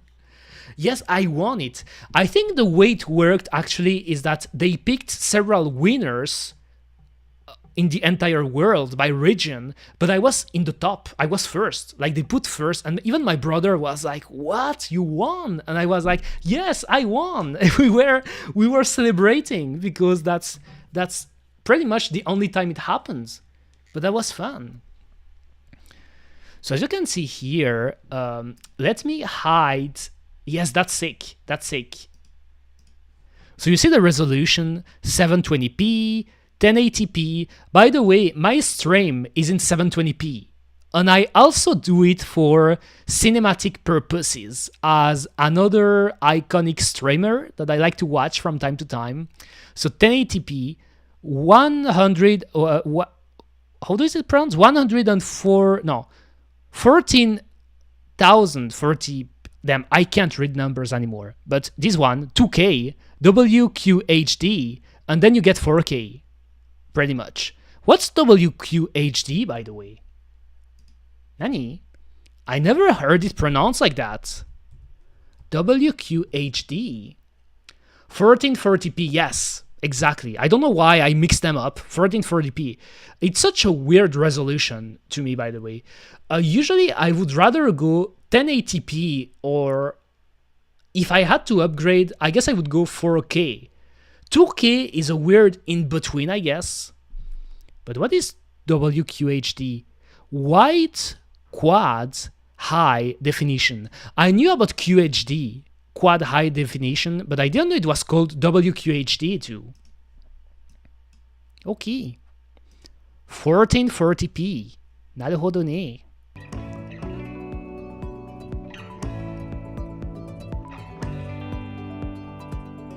Fan ventilation for powerful cooling. So that's why the dock has a big butt now. Big butt dock. The Nintendo Switch 2 dock has a built-in fan that keeps your system... I thought it was going to say it has a big butt. Just like I said. The fan. Cool. This helps keep performance stable. But I do wonder though, I'm pretty sure that undocked, so on handhelds, like portable modes, you can't play in 4K, right? Which makes sense because it's a bit dumb, or maybe not dumb, but counterintuitive to play 4K on such a small screen, even though the screen is big. But I wonder if the Switch 2 will hit a lot. I wonder if the Switch 2 will hit a lot when you play it on handheld mode, because here you can see that it has the fan, which makes sense, because if you play games with 4K 120 FPS, it will hit. And so you need a fan, some cooling system. But I do wonder if the Switch 2, out of the dock, will hit if you play, for example, Cyberpunk for a long period of times on handheld modes. That's what I wonder.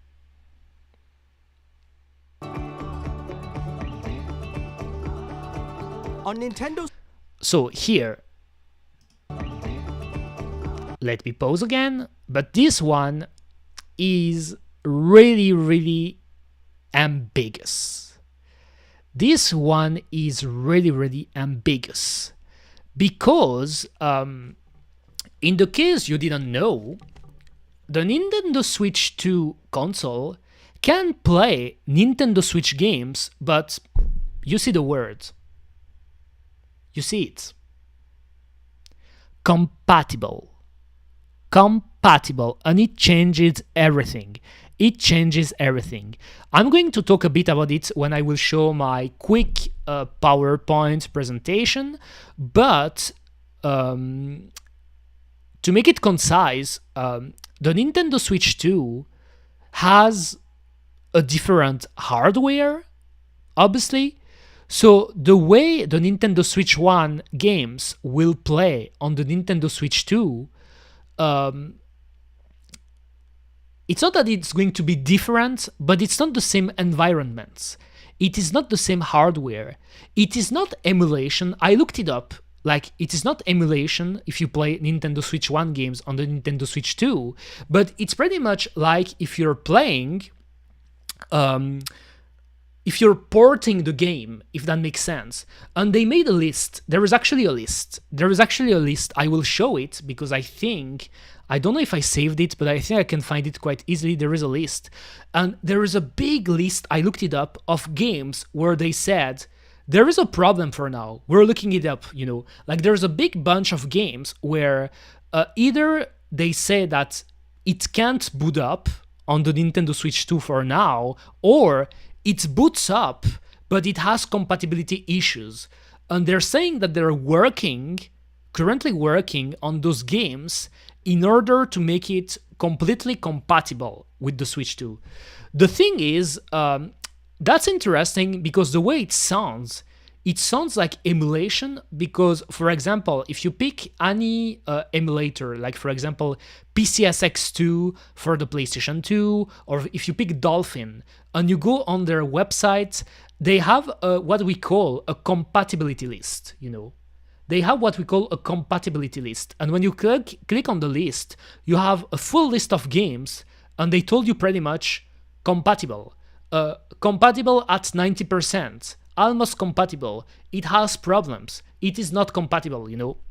Usually with a color code, color pattern. So it's funny that they actually put a list. When I saw the list, I thought, damn, is it emulation?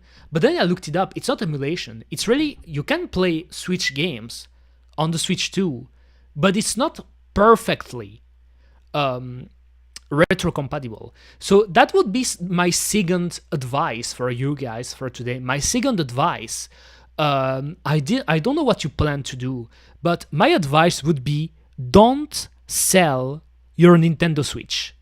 Trust me. To me, you should keep your Nintendo Switch 1 even if you plan to buy a Nintendo Switch 2.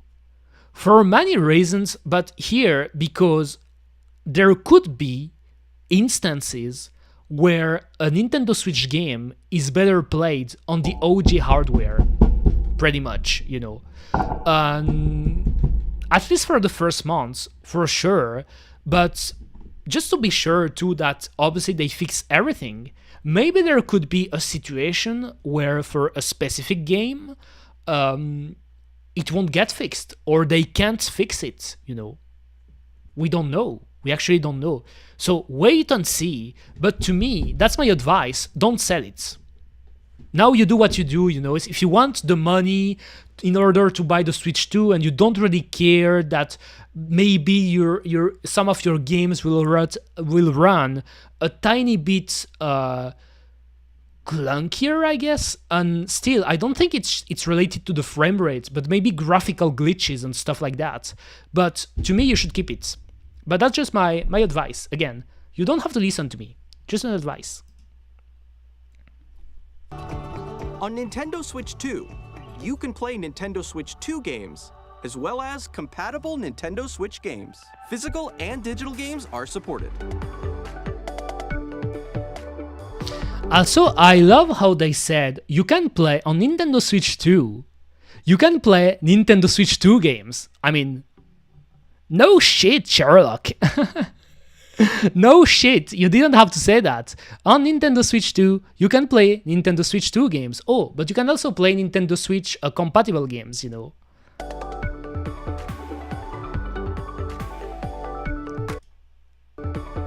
Also, I said it, I'll say it again.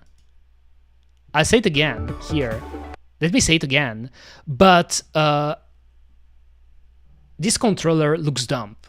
This controller looks really dumb. I don't like it. I'm a hater of that. I don't know about you guys, you know, I talked about it at the beginning of the stream, but I'm not a big fan of the Joy-Cons to begin with, especially the original Switch 1 Joy-Cons. But to me, what they did with the stand or support, and then you clip your Joy-Con on the support in order to use it as a controller, I don't like it. Even to handle it, it's not great. I know it quite well, Volios. By the way, welcome, Brice. Welcome. Well, I mean, you can barely play Nintendo Switch games on Nintendo Switch. Okay, now that's when we know that Brice is here. That's when we know Brice is here. But you're right. You're right. Remember Pokemon Violet? Pokemon Scarlet on the Switch? Have you played Pokemon Scarlet and Violet on the Switch? It still shocks me. It still shocks me, for sure. This controller is a symptom. So yes, even to handle it is not great. I was going to say, Volios, I know it quite well, because when I got my Nintendo Switch at first, I didn't have a controller yet, so I was playing with the Joy-Con. And I actually played Smash for a long time with this shit. I played Smash with this shit, and I think that's pretty much why eventually I got drift on my right Joy-Con, because I have drifts. I got cursed. I have drift on my right Joy-Con. I never bought other Joy-Con because I will never get scammed 80 bucks for those toys. I won't, you know, I play with a controller. Like, I won't buy new Joy-Cons, but I played Smash with it, and it's shit. It's crap. It is crap. I don't like it. I'm a hater. I'm a hater. Look at the Joy-Cons. It's such a great idea. No, it's not. It's fucking shit. But listen, we got an adapter, looks.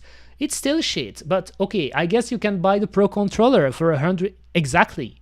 You summarize it quite well, Brice.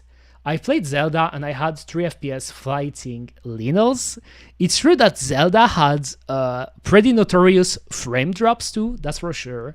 3 FPS on Kirby when you pass behind certain trees.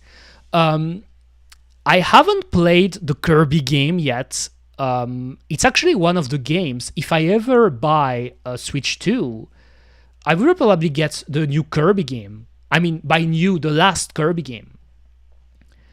I think I played sometimes BOTW. Oh, I did too. Breath of the Wild at first, in the beginning, because I don't have a controller. Forgotten Land is so great. I believe you, Brace. I believe you. Kirby games, for the most part, are really fun. I actually replayed the older games some time ago. Not on stream, off stream. I played Kirby's Adventure, Kirby Dreamland, Kirby's Superstar, Kirby's Dreamland 3, and they're so fun. They're fun. That's why I want to Switch to also play some games I put on hold for the Switch. Yes, but it's funny that we're all thinking this way now, guys, you know. That's pretty much, you still have games on your backlog, because we all have a backlog, for sure. And we're like, okay, I will keep those games on hold because I want to play them on better condition on the Switch 2. Like the new Zelda, Kirby, and top-down Zeldas. Yes, exactly. Exactly, Kuma.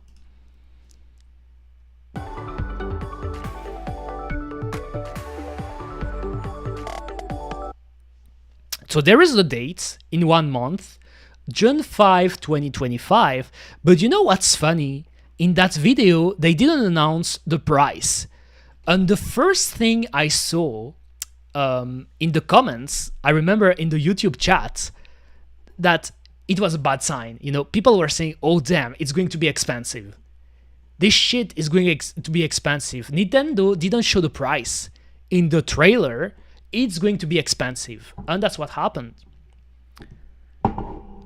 Let me just drink a little bit first before going to the next part of my stream. I yapped a lot, but I'm feeling great.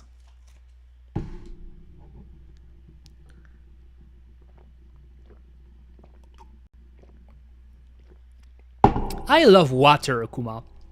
It was on purpose. It was.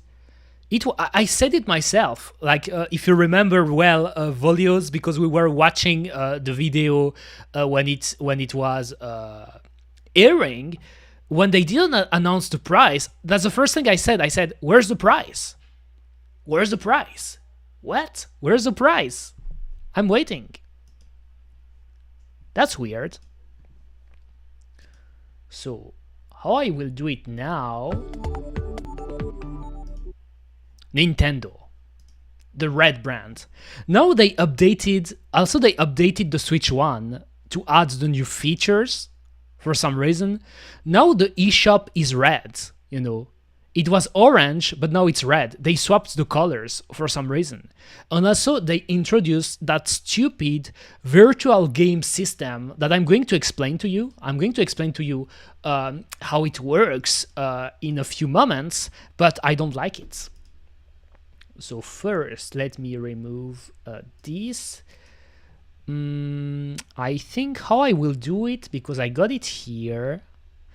It's the first time I'm doing this type of presentation, I guess, and I prepared it quickly. I could have prepared it a bit better, but still, I wanted to do it. So let me just put my playlist again, my cool Dreamcast playlist with Street Fighter 3.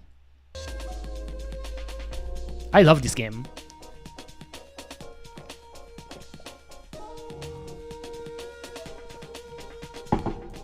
And I finished my water. So I think I have to put it full screen. I can remove this and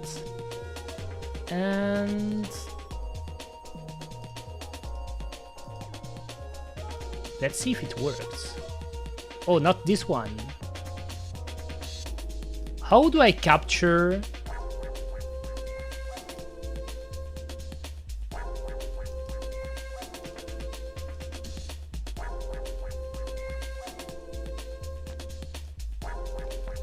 Okay, I did it. I wanted to capture it full screen actually, so you can see it in a better way. I will just put myself like this. So let's talk about the Nintendo problem and everything wrong with the Nintendo Switch 2. So I guess I'm being a bit of a downer right now, but I think actually you shouldn't see it that way.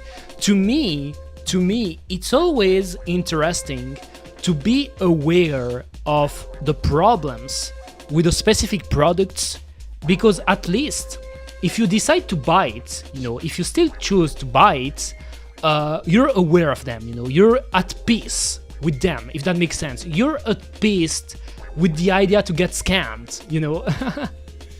And again, I said it. To this question: will you buy a Switch 2? I didn't say I won't buy it. I won't buy it day one, and I think I won't buy it for some time. But if at some point a bunch of great games releases and I'm getting hyped and I want to get into the train, I will buy it probably, yes, you know. I guess I will get scammed, but still. Let's talk about the Nintendo problem. Everything wrong with the Nintendo Switch 2. So just let me go here. So I said, I don't know why I let that title, overhyped expectation. Actually, I could have removed that. Like the overhyped expectations, in a way, it's just like I felt that there are two extremes, actually. There are two extremes regarding the reaction to the Switch 2. Two extremes. And it's pretty much an example of our modern internet world, modern social media. People are always reacting with extremes, in the sense that either they will say, oh, the Switch 2 is the second coming of Christ. This is the perfect hardware, the perfect console. This is the best. Thank you, Nintendo-sama. You did it again. You're the best ever. I love you so fucking much. And thank you for giving a job to my uncle, because my uncle has been working at Nintendo for a few years now. Thank you, Nintendo. Thank you. That is a part of the reaction. And then you have other people that will just say, oh damn, that shit is trash. It completely sucks, Kuma. Like, it's trash. You shouldn't buy it. It's a joke. It is a joke. This is not a console. This is trash, you know. Pretty much. There were people shitting on it, and there were people praising it maybe a bit too much, you know. And I'm here to give you a bit more of nuance, if that makes sense. Because Eureka, she rants a lot, you know. Like, you know me quite well. I like to rant, but at the end of the day, I try to be nuanced, you know. You know, I'm not the type, I can't start to be on a rant and to be like the complete, oh damn, it sucks, everything sucks, I hate it, and this and that. But at the end of the day, I still try to be nuanced when my emotions have passed and I start to analyze things. But still, first, let's talk about the things. So here I put the Switch 1, and here I put the Switch 2. Let's compare the prices first. So the Switch 1, the introductory price was $299. So by the way, just let me I think I would just drop it a tiny little bit like this. Alright, so $299, so pretty much $300, or 330 euros. And I remember back then, people already complained about it. Maybe you remember it, but they said that it was still expensive. Let me see, I should have put that. I think I will just look right now. Wii U release, I mean, I could check the wiki, because I could tell you this right now.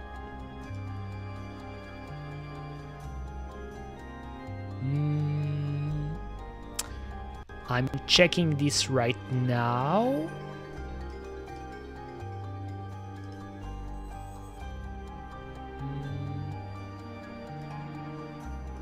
Also, I just realized I captured... Okay, I think I will do it this way.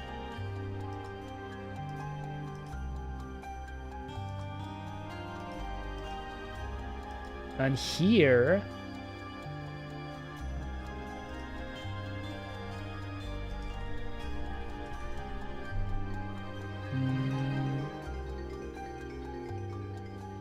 Oh, actually it was expensive too. I forgot about that. So let me show you. I will put it here.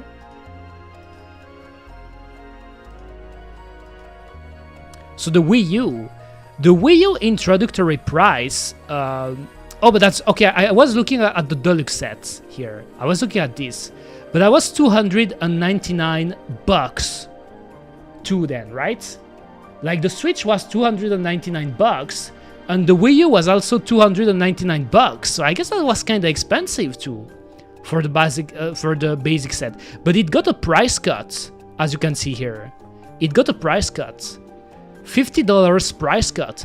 That is something that people are hoping for the Switch, by the way. But I think it's over.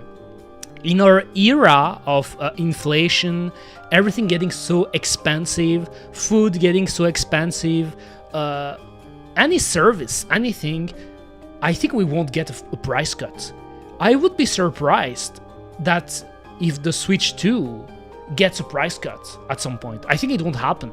Even more when you consider the political situation with the tariffs and Trump trying to tax people all over the world. I think it won't happen. But let's see actually the Wii, Nintendo Wii.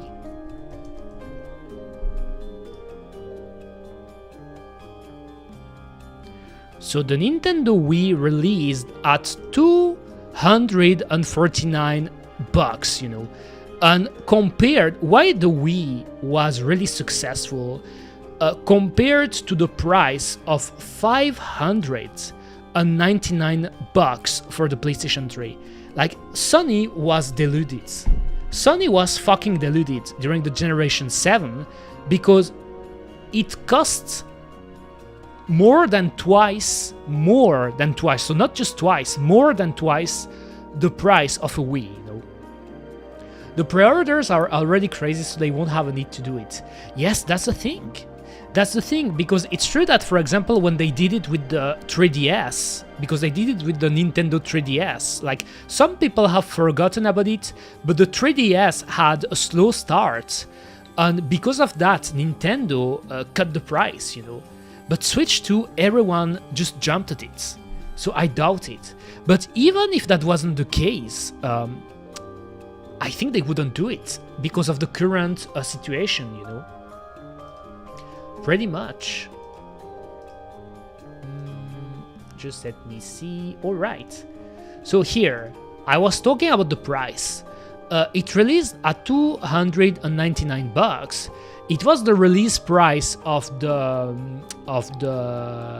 Nintendo Wii U, so in a way it was quite similar. Also, the thing I will do, I want you to see my cursor. Can you see it now? Okay, you can. Nice. Switch 2 now cost $450 or 470 euros in Europe, obviously. It's way more expensive. I think it's $150 more expensive on average. And to be honest with you guys, I thought it was going to cost more.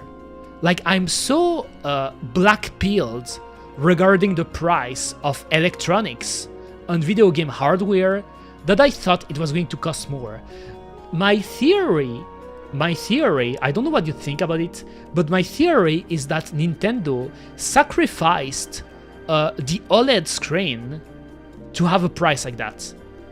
Because a lot of people were disappointed with the OLED screen, but I think that if it had OLED, we would have gotten closer to 600 or 550 bucks. Honestly, I'm okay with the console price. To me, honestly, it's still expensive. Like, to be honest with you, I think it's too expensive, you know. But if we pick the situation like in the current situation or a modern world, if you want to get a NVIDIA build, a 5000, like a 5090 GTX graphics card, you will have to spend $1,000. When you have the PlayStation 5, that is close to $1,000 if you start to buy the disc drive and stuff. It's not as expensive as it could be. So that's true. That's true. I was actually surprised it was like that. But in an ideal world, to me, in an ideal world, it should have stayed in the 200 to 300 range, you know? Because I think, and that's kind of sad about it, but what was cool about Nintendo, especially back in the Wii days, it was the console, I like to call it the console for the people. It was for the people, you know. When you bought a Wii and you didn't buy a PlayStation 3, it's because in a way you were poor. I was poor, Kuma. My parents weren't rich, so they couldn't buy me a PlayStation 3 at release price just like that. I played a bit of the PlayStation 3 to one of my friends. I had a friend that had the original PlayStation 3 at release, day one, and he invited me to play it. So I actually played the PlayStation 3 at release. But my friend that I'm not in touch with him anymore, you know, it was an old elementary school friend that I knew for a few years, but he was rich. He was part of a rich family. So he had every console at release. He had the PlayStation 3, he had the PSP at release, so pretty much. So now, next, the storage. Also, just let me get my water again, because I'm starting to get thirsty. The storage, though, I don't like the storage thing, you know. Back in the Switch 1 days, we had a miserable, Kuma, 32 gigabytes storage. Lemao. 32 gigabytes, that's nothing, that's so small. Okay, you can use micro SD, but you had to buy it. Only 32. I have Smash digitally, a digital copy of Smash, and it takes 17 gigabytes, you know, if you want to download it. 17 gigabytes. So just with Smash, you just feel half a Switch 1. It's so small. Yes, it's pathetic. I said it to people in the past, but yes, it's pathetic. And then you get the Switch 2. You can notice I'm laughing at that too. The Mao, 256 gigabytes. Okay, when you compare it, you know, in the video they compared it with squares, and they said, oh, look at this, you're getting more squares now. But 256 gigabytes is, to me, it's still not enough. It is still not enough. Even more, and I'm gonna tell you why. I never had a problem with it thanks to my physical preference. You're right, Volios, but have you seen what they're doing now? They're pushing more and more for digital copies, you know, digital games. There are games now on the Switch 2. You can't get them on physical. If you want to play Bravely Default, for example, on the Switch 2, you won't be able to have it physical. You can buy the game key card, but the game key card, and I'm going to get here soon because it's such an annoying concept, but the game key card is a key to download it. It is a key to download. I don't understand. I just don't understand, Kuma. Also, this. Now, it uses micro SD Express, which means that you won't be able to use your older micro SD cards. If you were the type of person to own multiple SD cards because you were getting a lot of games and stuff, you won't be able to transfer it like this to your Switch 2. You will have to buy a new card. Now, it kinda makes sense, Kuma. If I have to be honest, it kinda makes sense because those cards are faster speeds, but it's still a bit annoying. At least they didn't make the dumbass mistake, the fucking dumbass mistake that Sony did with the PlayStation Vita by shilling. They were shilling their own memory cards. The PS Vita died. Do you remember the PS Vita? PlayStation Vita. The PlayStation Vita is a fallen angel. The PlayStation Vita died because of Sony grades. I will always say that. The PlayStation the Vita was a great handheld. It was probably the best iteration of the PSP, or the portable handheld, the Sony portable handheld. But by making the proprietary cards, memory cards, they killed it. They completely killed it. Sony great, pretty much. It was so cool and good looking. I know. My brother owns one. My brother owns one, a Vita, and he already lent it to me, so I played it a bit on the Vita, and it's a pretty cool console. I like it. Then, you can see the connectivity. On the Switch 1, you had Wi-Fi, Wi-Fi 5, obviously back in the day, BT for Bluetooth, jack, like a jack port, USB-C, only one, and I mean, I talked about it, no Ethernet. Lemao, what? That's, to me, so hilarious that there weren't any Ethernet ports on the dock, because they were pushing. Remember when they released Super Smash Ultimate? And they were pushing the game to be all competitive. They were saying, it is the first competitive Smash ever. We're going to make tournaments. We want to make an esport game, you know, that everyone can play, come to our tournament and stuff. But the Switch doesn't have Ethernet. You have to buy an adapter. That is a tragedy. That is completely dumb.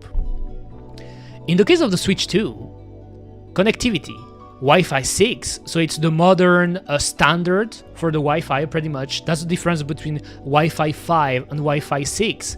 I believe that back then, Wi-Fi 6 didn't existed, so it makes sense that Switch 1 is Wi-Fi 5 and 2 is Wi-Fi 6. Bluetooth, jack, 2 USB-C, finally, and 1 Ethernet port, finally. To me, that's the great thing about the Switch 2. This, the USB-C's, Ethernet, finally, Kuma. Then, that's actually the thing I was wondering, and I was a bit disappointing. Jack but no John, weird. That's true, but what's funny to me is that, but what's funny to me is like, both Jack and John are related to penis jokes. Damn, just when I'm saying that, someone follows you. Thank you for coming. Can I tell you a joke? Yes, you can, but be careful. Be careful, Kuma. Be careful. If I don't laugh, or if your joke is, for some reason, insensitive, I will. Did you know that... Wants to try it? Did you know that William Shatner... No, I'm sure it's... Yeah, I know. Isn't that one of those things? I read the name, and it's a dumb thing. Like, these nuts. Is that a these nut jokes? These nuts? Guys, tell me about it. Should I read it? Is that a these nut jokes?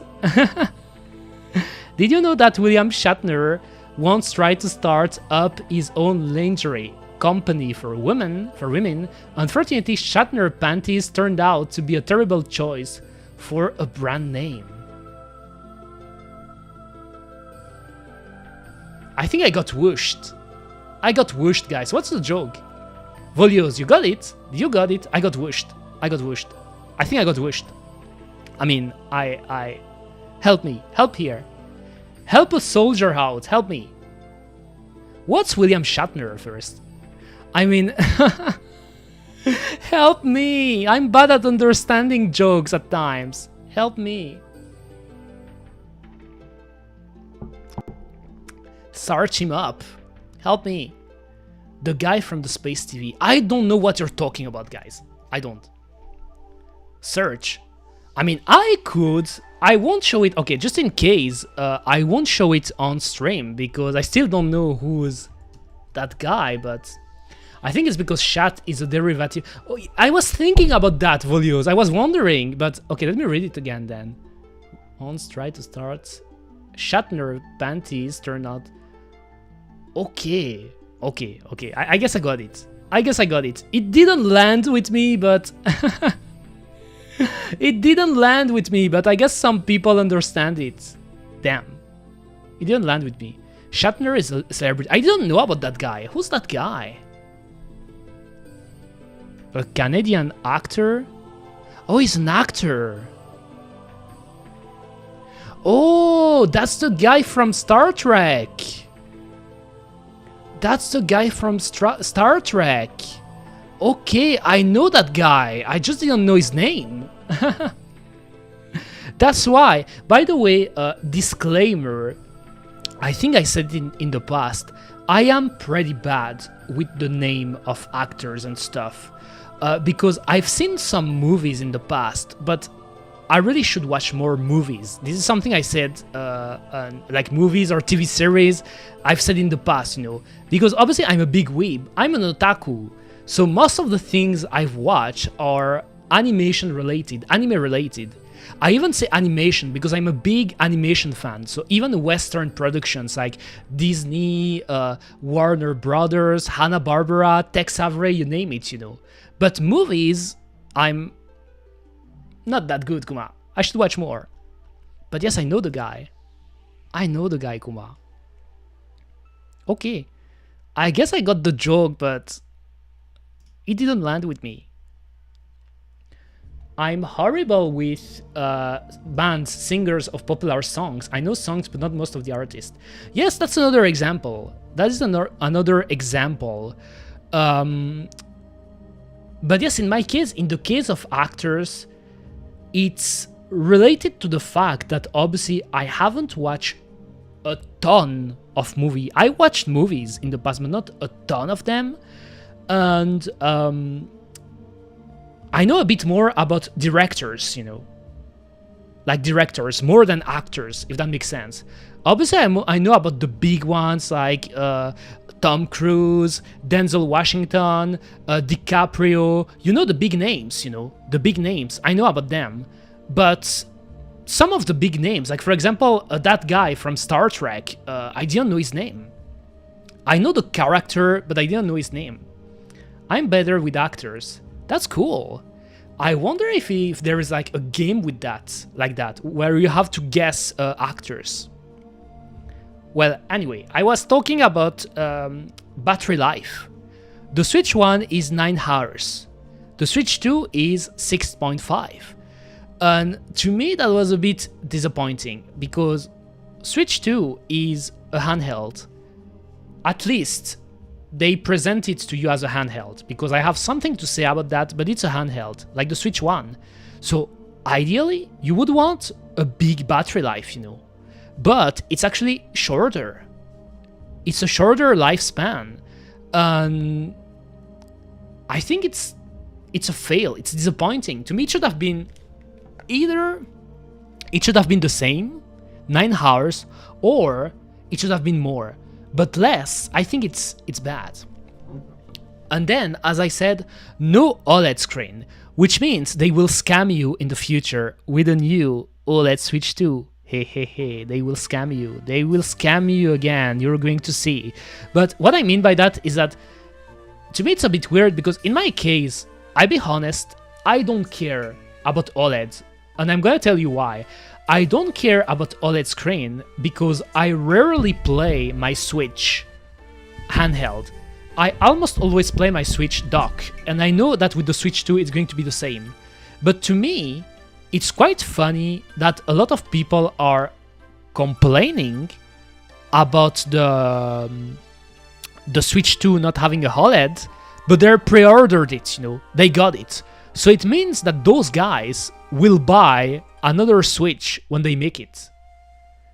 As it is more powerful, I think it was anticipated for the battery. Yes, that's true, but still, I think that even if it's more powerful, they should have tried to find some kind of compromise, you know.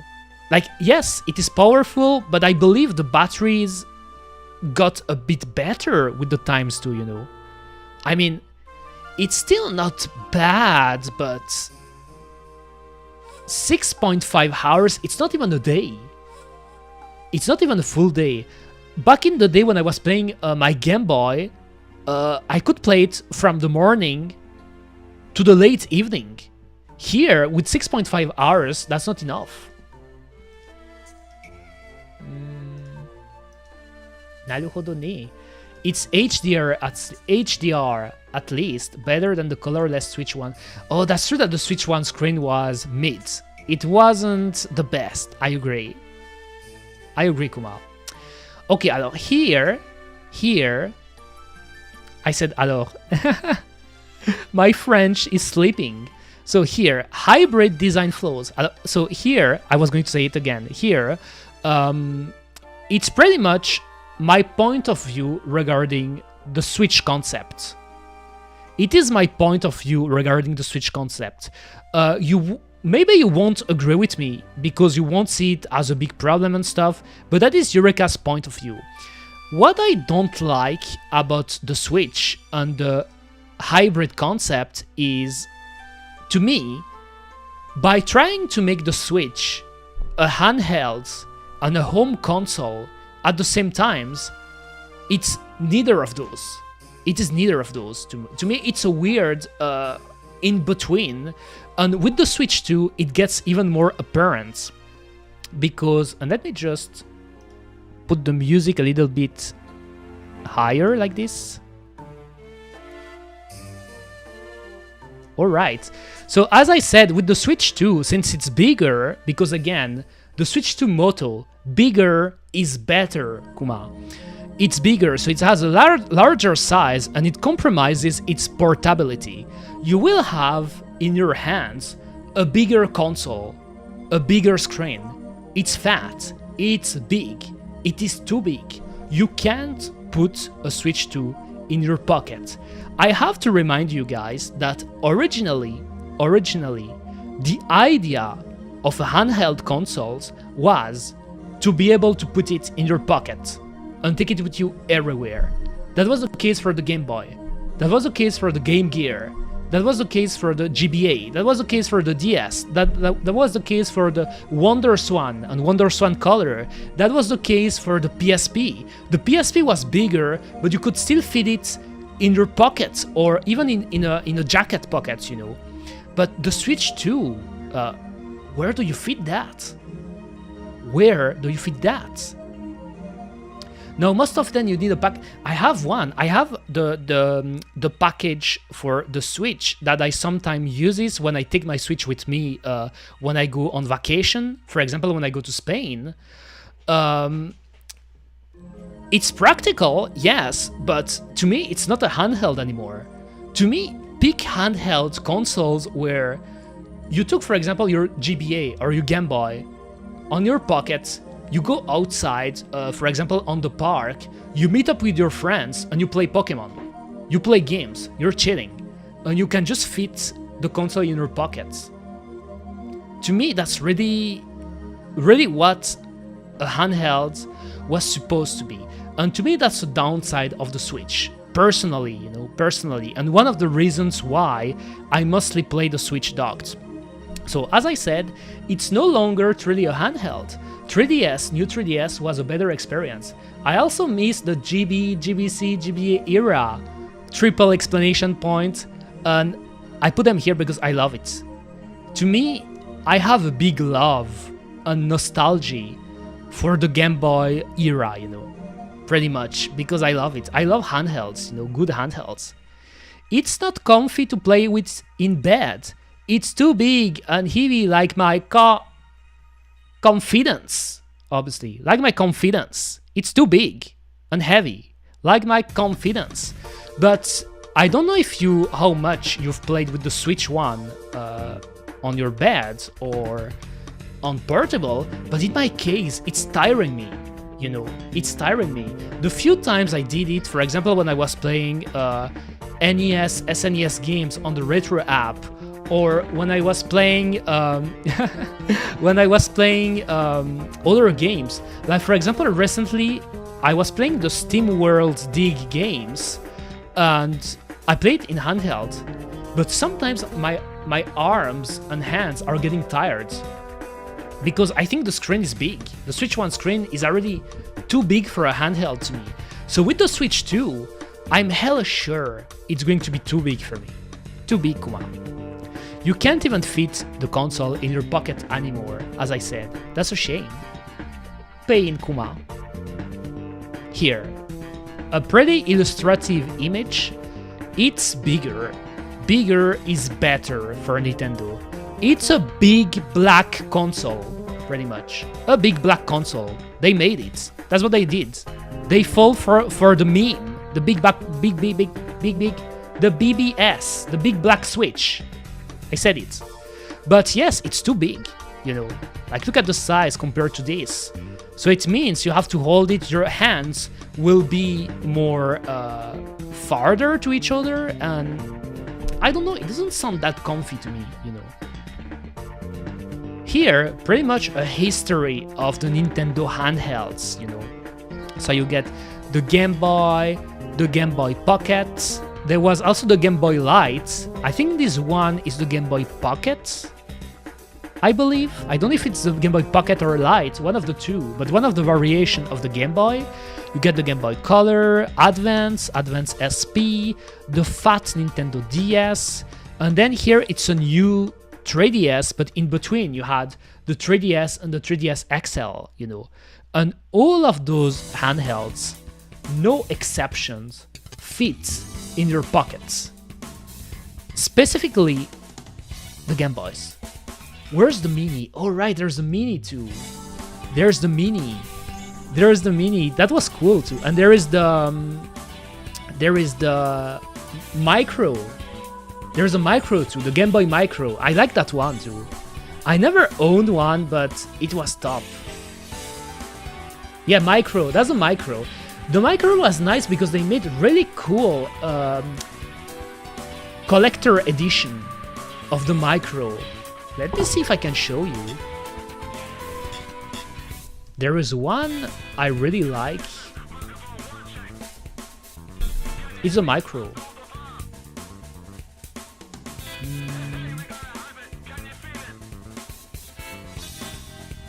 If I can't find it, if it loads.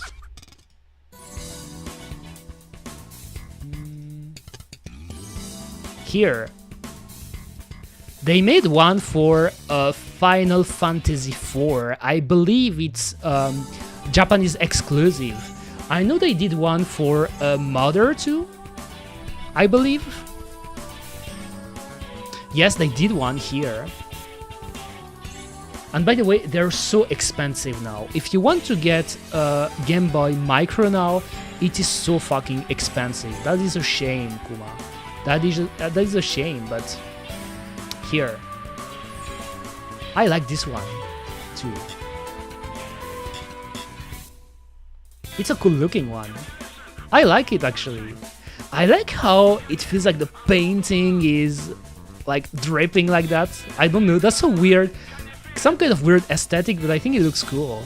And this one, and they made some of these, you know, like limited editions of the Game Boy Micro. That was mostly a Japan exclusive, because back then the Nintendo DS was already a thing. Pretty much.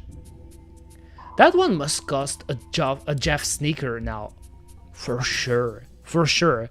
Maybe both. You would need both of them to get it. For sure.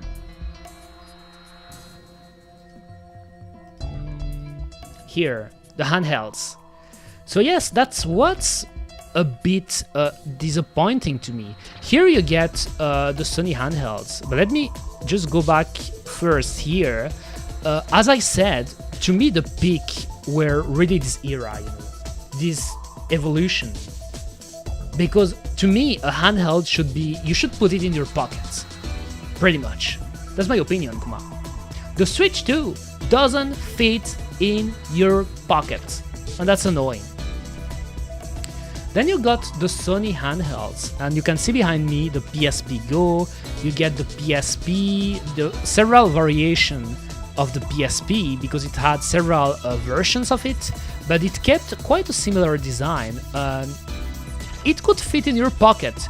You had to have a slightly bigger pocket, obviously. If you had, for example, a jeans or trousers with a small pocket, it wouldn't fit, you know, for sure.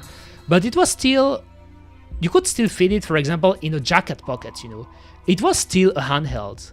But I know some people complain about it already at that point, you know.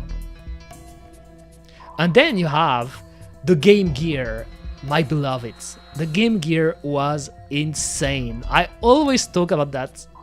I always talk about the TV tuner, like an old disc, you know, I always say it. But you could watch TV on your Game Gear with a TV tuner.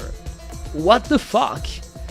Nintendo, with the Nintendo Switch 2, they're telling you, oh, you're going to be able to chat with your friends. That's a revolution. Not like, we don't consider that there were already Discord, that you were already doing it on Discord or other chatting app. No, it doesn't exist. We invented it. The chatting apps, pretty much. But the Game Gear was so fucking advanced. You could watch then wrestling match on your Game Gear with the TV tuner. You could watch cartoons on your Game Gear. You could watch the news on your Game Gear. You could watch football. You could watch the World Cup. There are guys, Japanese guys, who watched the World Cup on their Game Gear. That is so advanced. When did the Game Gear release again?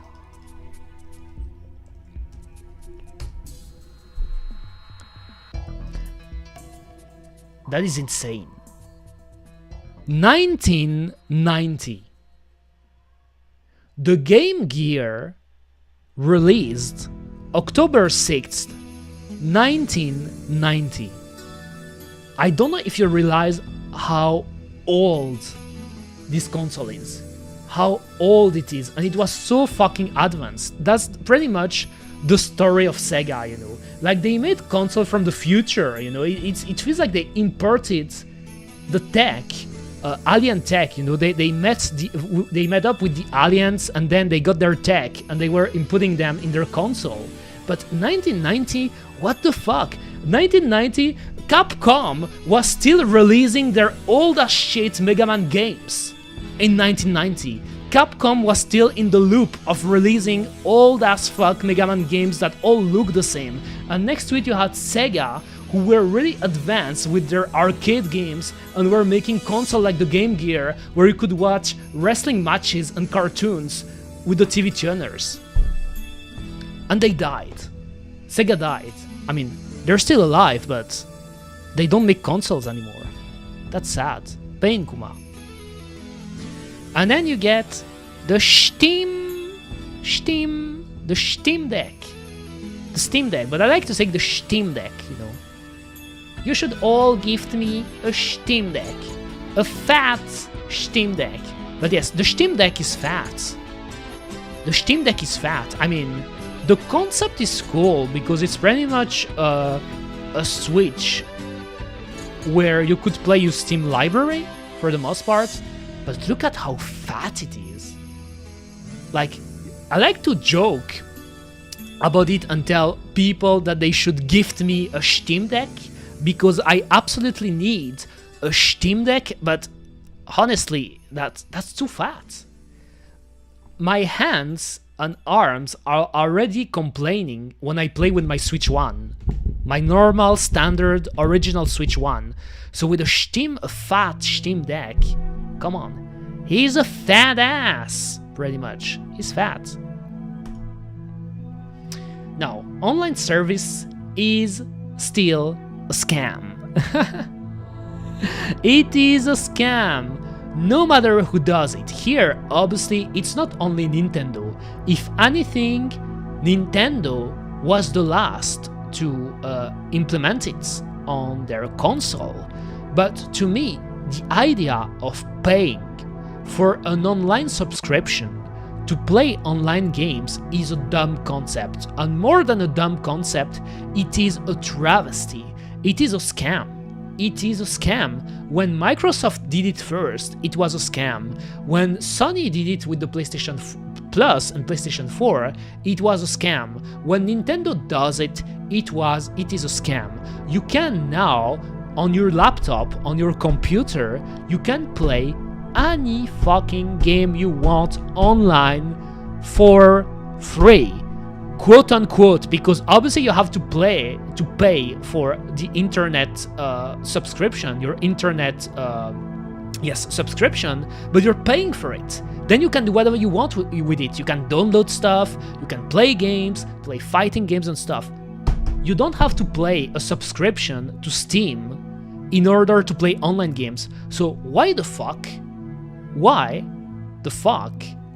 you have to play Xbox games online? Why the fuck you have to play Sony games, Nintendo games? To me, it's a scam. Like this one, you will never convince me that this is not a scam. I know there are some people like the shillers, you know, like Nintendo shills, Sony shills, you name them. They will say, oh, but actually they do it because they need to implement a good online environment, and that's why we need to pay for that. But it's not even the case. It is not even the case. I said it here. Online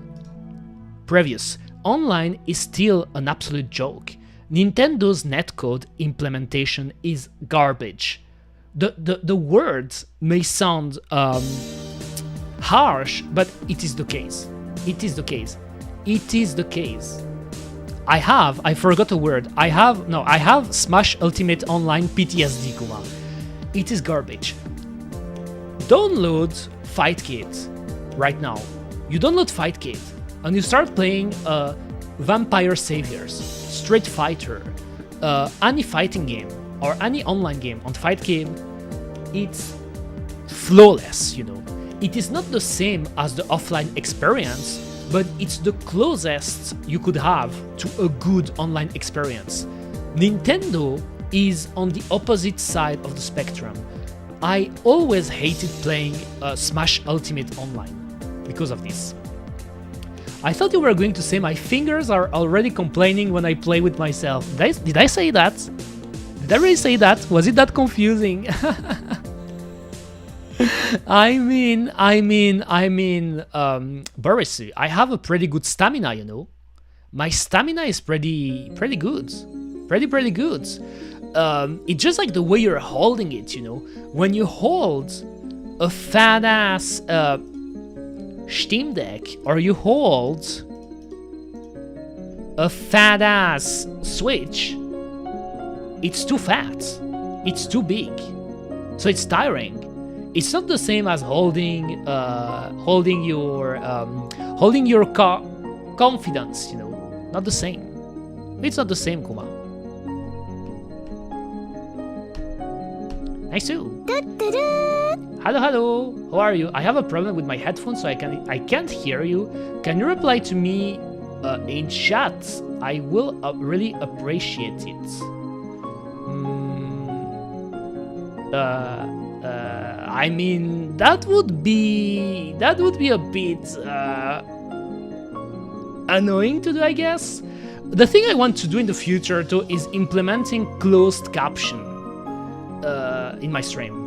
Closed caption. I think I would just tell that because I don't want to do it. Let me just answer.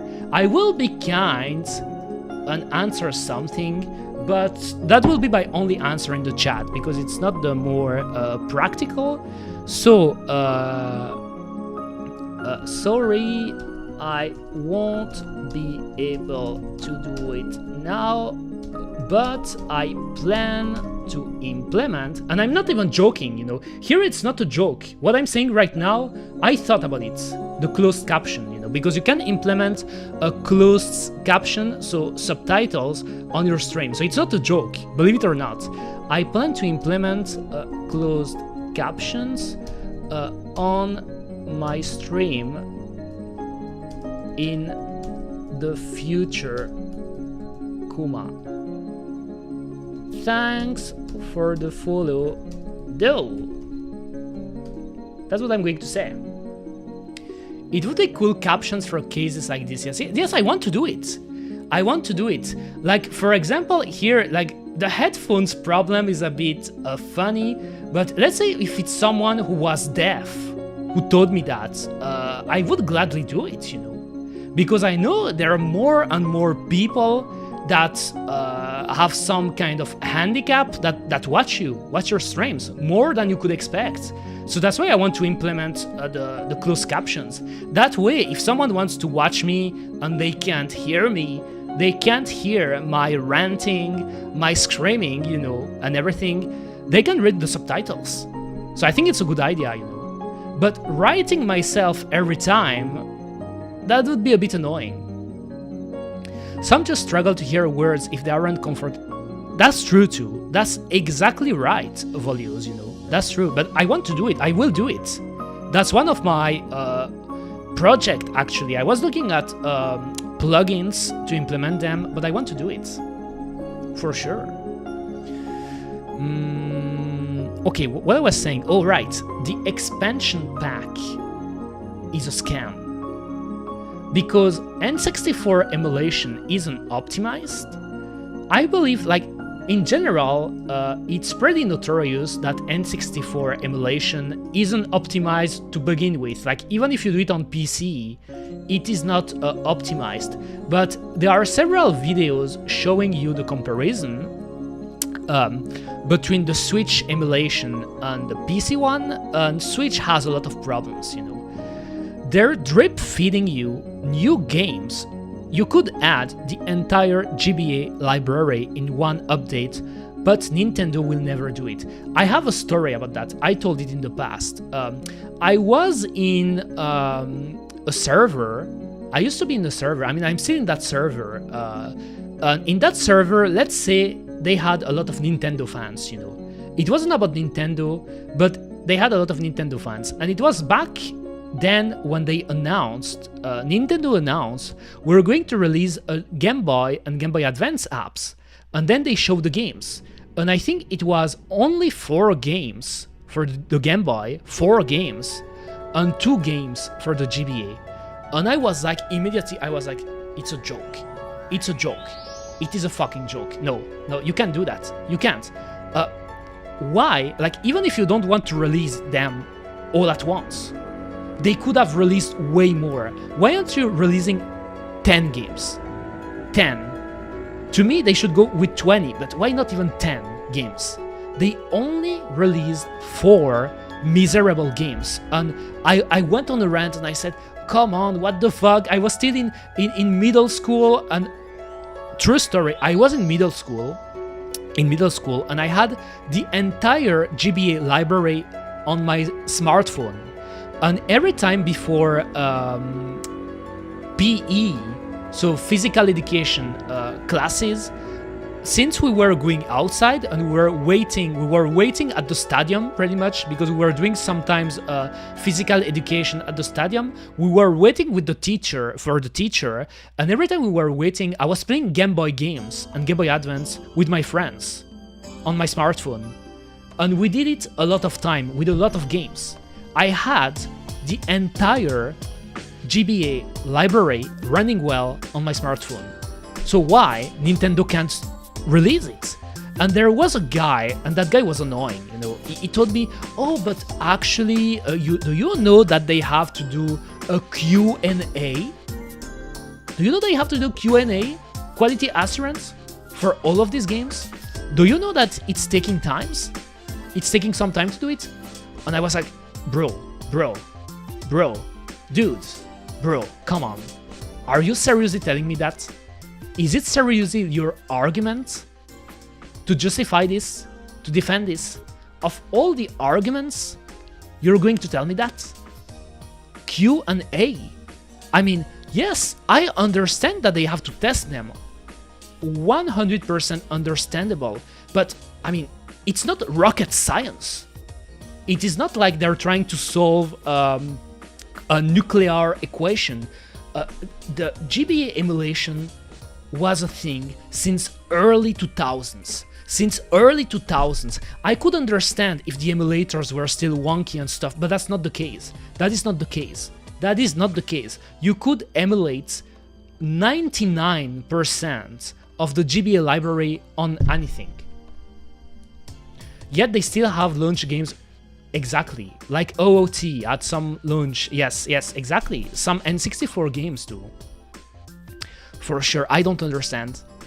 I didn't, by the way, the only thing I told that guy, that guy, sorry, was like, okay, alright, I get it. I mean, I don't agree with it, but I get it, because I knew that guy was a shill, you know. The type of guy, you could tell him anything, he would change his mind. He wouldn't change his mind, you know. Usually that's what I do with people who don't want to change their mind or having a discussion. And then, so let me see here. As I said, again, previous game chat locked behind paywall. So you have a game chat button. Can we see the Joy-Cons again? Because I didn't save an image of the Joy-Con.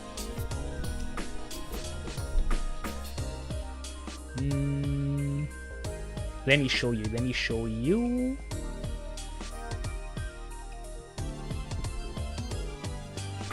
If I have a good example, it may be too small. Maybe here we can see it well.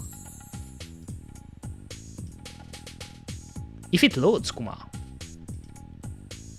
So this button here, this is a game chat button. Oh damn, I'm dropping frames. I mean, my Eureka is dropping frames. But this button here, on this button, if you don't have the subscription, it is a dead button. It is a dead button. And to me, oh my god, that's such a bad idea. So it means this button can die. If you don't have the subscription, it is a bad button. It's a shilling button. Imagine you're having a session, an intense session of video gaming, and by accident you press this while not being subscribed to Nintendo Online. You will get a pop-up telling you you can't access this feature, but if you want to access it, just click on this link. We will redirect you to the eShop, where you will be able to buy $20 euros to 50 euros, 40 euros online subscription, and you can use it now every time. That fucking button. Anyway. Yes, online is still an absolute joke, as I said. Next one. So, confusing game key card system. It was really confusing because they didn't explain it well. They were really weird with their communication at first. Really weird. And I don't really understand why. But game key cards require downloads, even though they are physical. So it's kind of like a weird in between where you own the card, but you have to download it, but you still own it, so you can sell it, but I'm not a fan. Blurs the line between ownership and access, like being able to access your games. What if the Nintendo eShop dies? What if at some point Nintendo remove the Nintendo eShop? So third advice. That is the third Eureka advice. You should always find a way at some point, especially when the cycle of life of a console is getting to the end, you should always find a way to store, so to download all of your games on your console. That's the only way to do it, pretty much. That is the only way to do it, if you don't want to start later to pirate them or something like that. But what you should do is you should download, like get a big ass SD card storage and download everything and then let it here. Because then, even if the eShop dies, the games are on the hardware. You can play them. But if your games aren't downloaded, and let's say for example you had Smash, but you didn't download it because you stopped playing it and it was 17 yes, 17 gigs, so taking a lot of space on your pathetic 32 gigabytes Switch, and the eShop dies, you can't play Smash anymore. It's over. You can't download it. It's a compromise between the two, yes. Most of the editors do that because the cartridges are super expensive, sadly. That's what I heard about. That is what I heard about. Yes. That is sad, but again, that is the consumer that pays for that. As always, it's always the consumer, Kuma. Always. We're paying for it. And as I said, not clearly communicated by Nintendo. I mean, this one is... We've been talking about that. It was confusing. So here you have an example of what I mean. So you have an example here with Nintendo Switch 2 cartridge. It will look like that. I think here there's still going to be the image of the game, I believe, but you will have a key here, like the little key symbol. Game key cards explained. So game key cards, you had some kind of notice, you know, on the games, like here. If I hide myself, let me hide myself a tiny little bit here. An example with Street Fighter 6 and Bravely Default game key card, you know, you have it on the package. So if you buy a game on Amazon or any online shop, or you buy a game IRL, you should pay attention to that, you know, if it's specified, if it's a game key card or not, if you want to know what you buy. And then it's a physical card that requires a download, but pretty much you can use it as many times as you want. It is not a code. It kind of replaces the code. I don't know if they will still do the code system, you know, or if they will all replace it with game key cards, but pretty much it's a code that you can use it as many times as you want. It works like a DRM. The Switch 1 releases were just empty cases that included download code, so this is Nintendo Switch 1 games with a code that you could only use once. Switch 2 game key cards would allow the resale and sharing of downloadable games because the game key card isn't tied to a system and simply unlocks the games. But even though the concept sounds good in its idea, in practice, to me, it is not good, because what they did, they made those games, the physical games, more expensive. So again, it's always us, Kuma. It is always us that are struggling with that. And what I was going to say. All right, because of that, on second hand, those games will get more expensive. So it means, for example, let's say you want to buy games on Vinted, you know. Like Vinted is a platform I use to buy second-hand games from time to time. Since those games are more expensive, you will pay those games more expensive second-hand too, which is annoying. It is annoying, Kuma.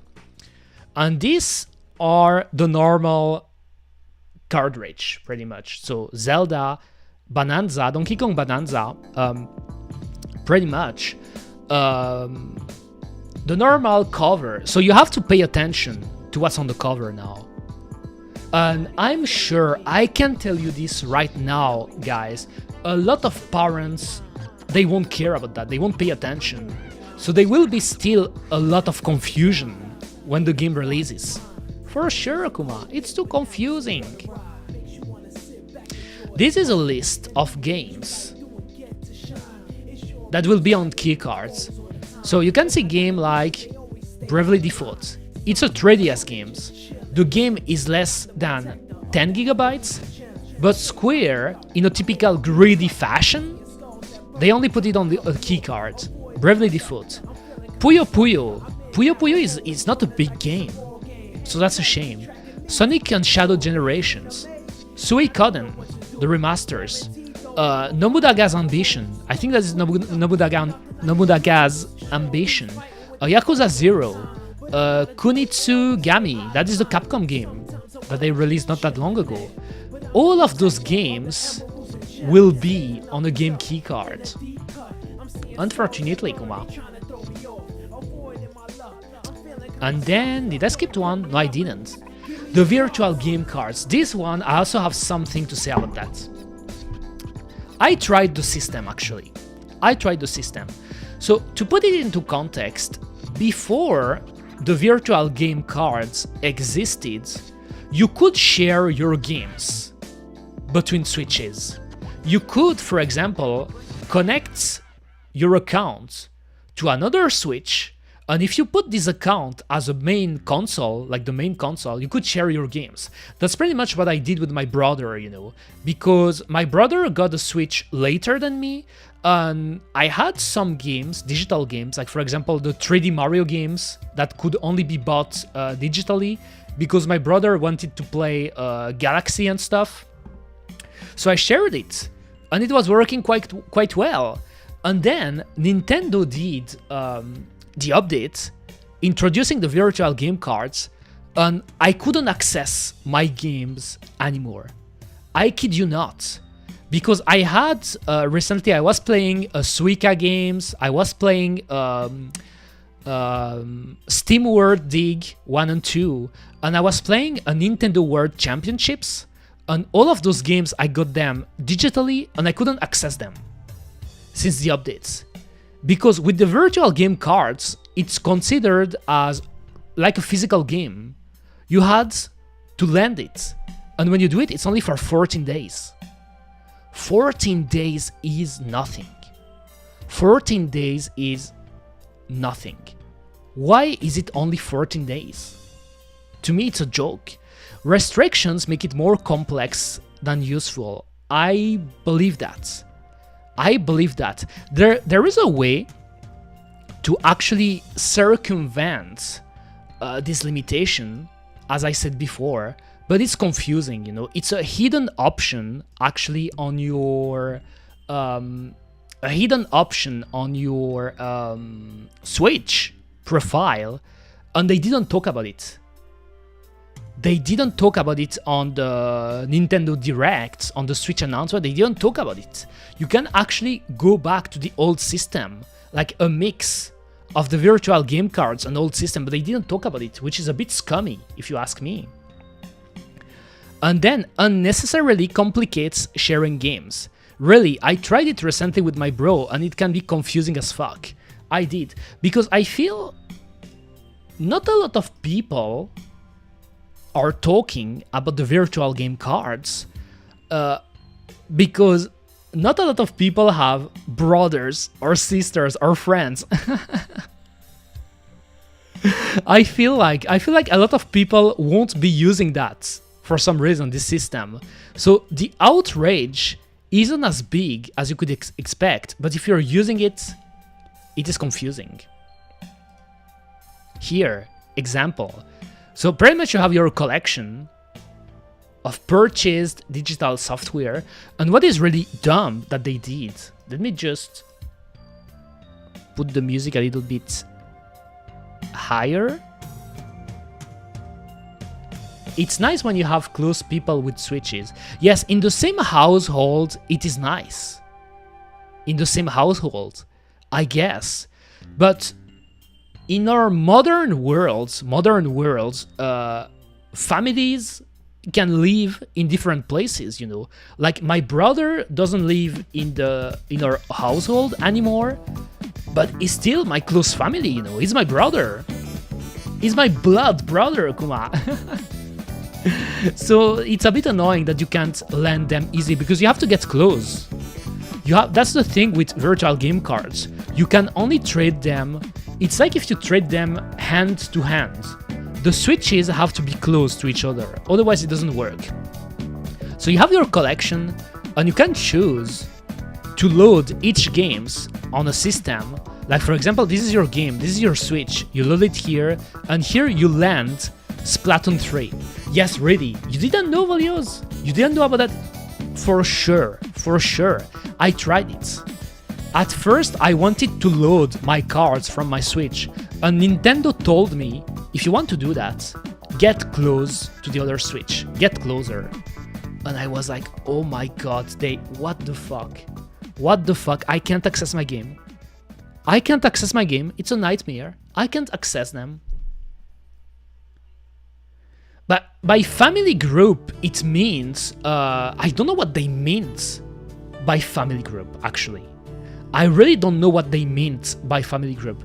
But you can try it now, Volios. If you click on the virtual game card option on your Switch, and click on a game card, and click on Lend It, they will ask you to synchronize and get close with the Switch. Isn't it just for the first time? You know what? Let me see now. I have my Switch. I have my Switch actually. Let me look at it. I have my Switch. I'm going to look right now. Boris, what about using a GPS spoofing thing? GPS? Oh, you mean? Oh, okay. Naruhodo. I think I know what Boris means, you know. Kinda like cheating in Pokemon Go. It's the same tool the cheaters in Pokemon Go uses, you know, to change your geographical position. I wonder if it would work, but let me see. I have my Switch. I click on virtual game cards. I click on my profile. I think I will try with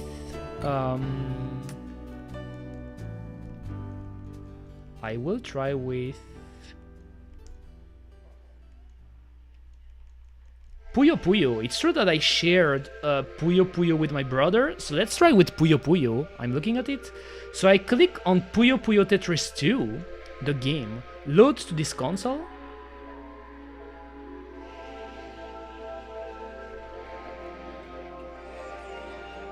The user's console is offline, so the virtual game cards couldn't be ejected. Try again after they have connected their console to the internet. So I still can't access the game. I mean, I can't play it now, because I said I circumvent the stuff in order to play it. I can play it, but I can't load it, Volios. So I still don't know if you're right. Maybe you're right, but as you can see, since my brother's Switch is sleeping, I can do it. So obviously you have to be connected to the internet, but what I wonder, I will actually ask my brother once. I will do it next time with my brother to see how it works. But here, if I do it now, and I click load to this console, I get the message, the user's console is offline, so the virtual game cards couldn't be ejected. Try again after they have connected their console to the internet. Naruhodo ne. Maybe you could be right. Maybe it's only the first time, but to me it's still a confusing system, you know.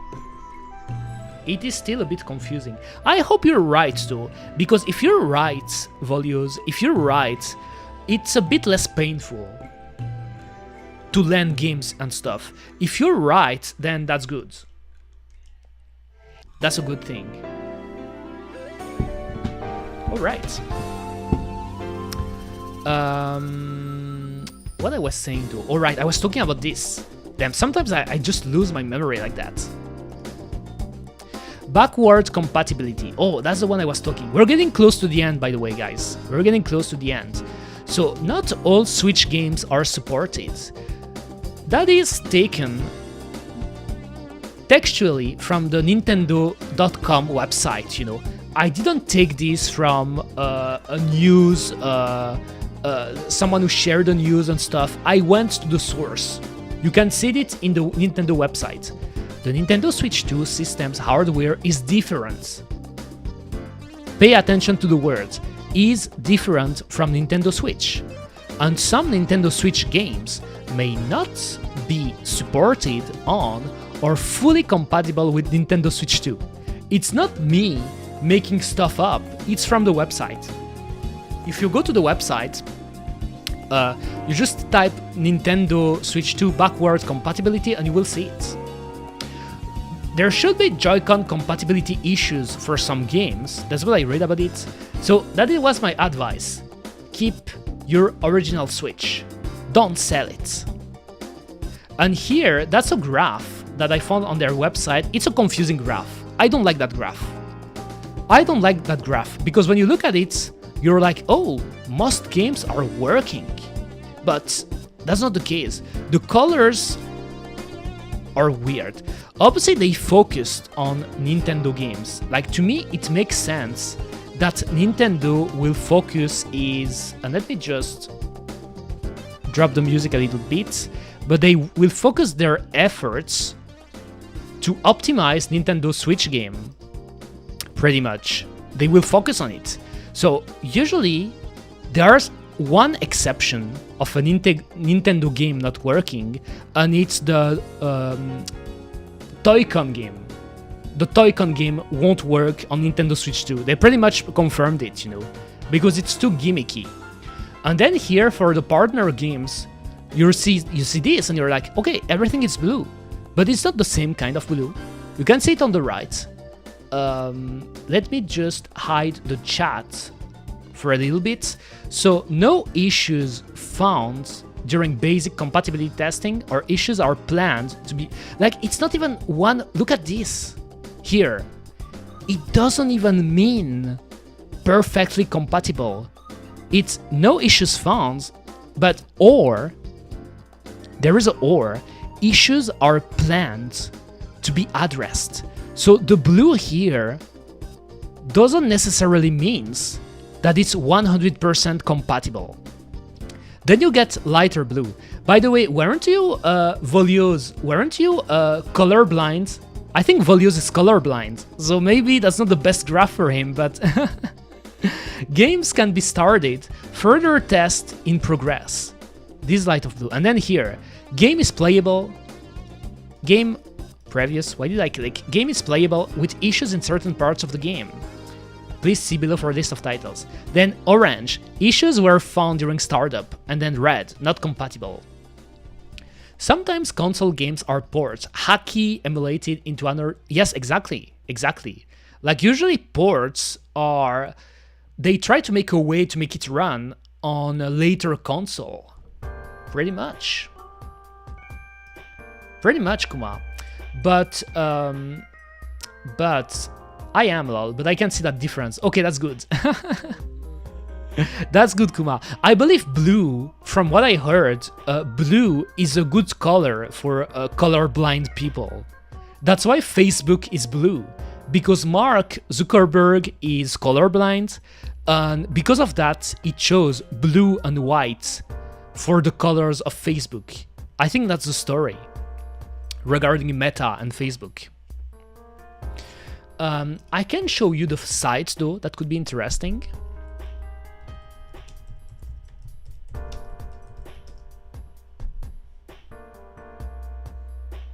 Let me see.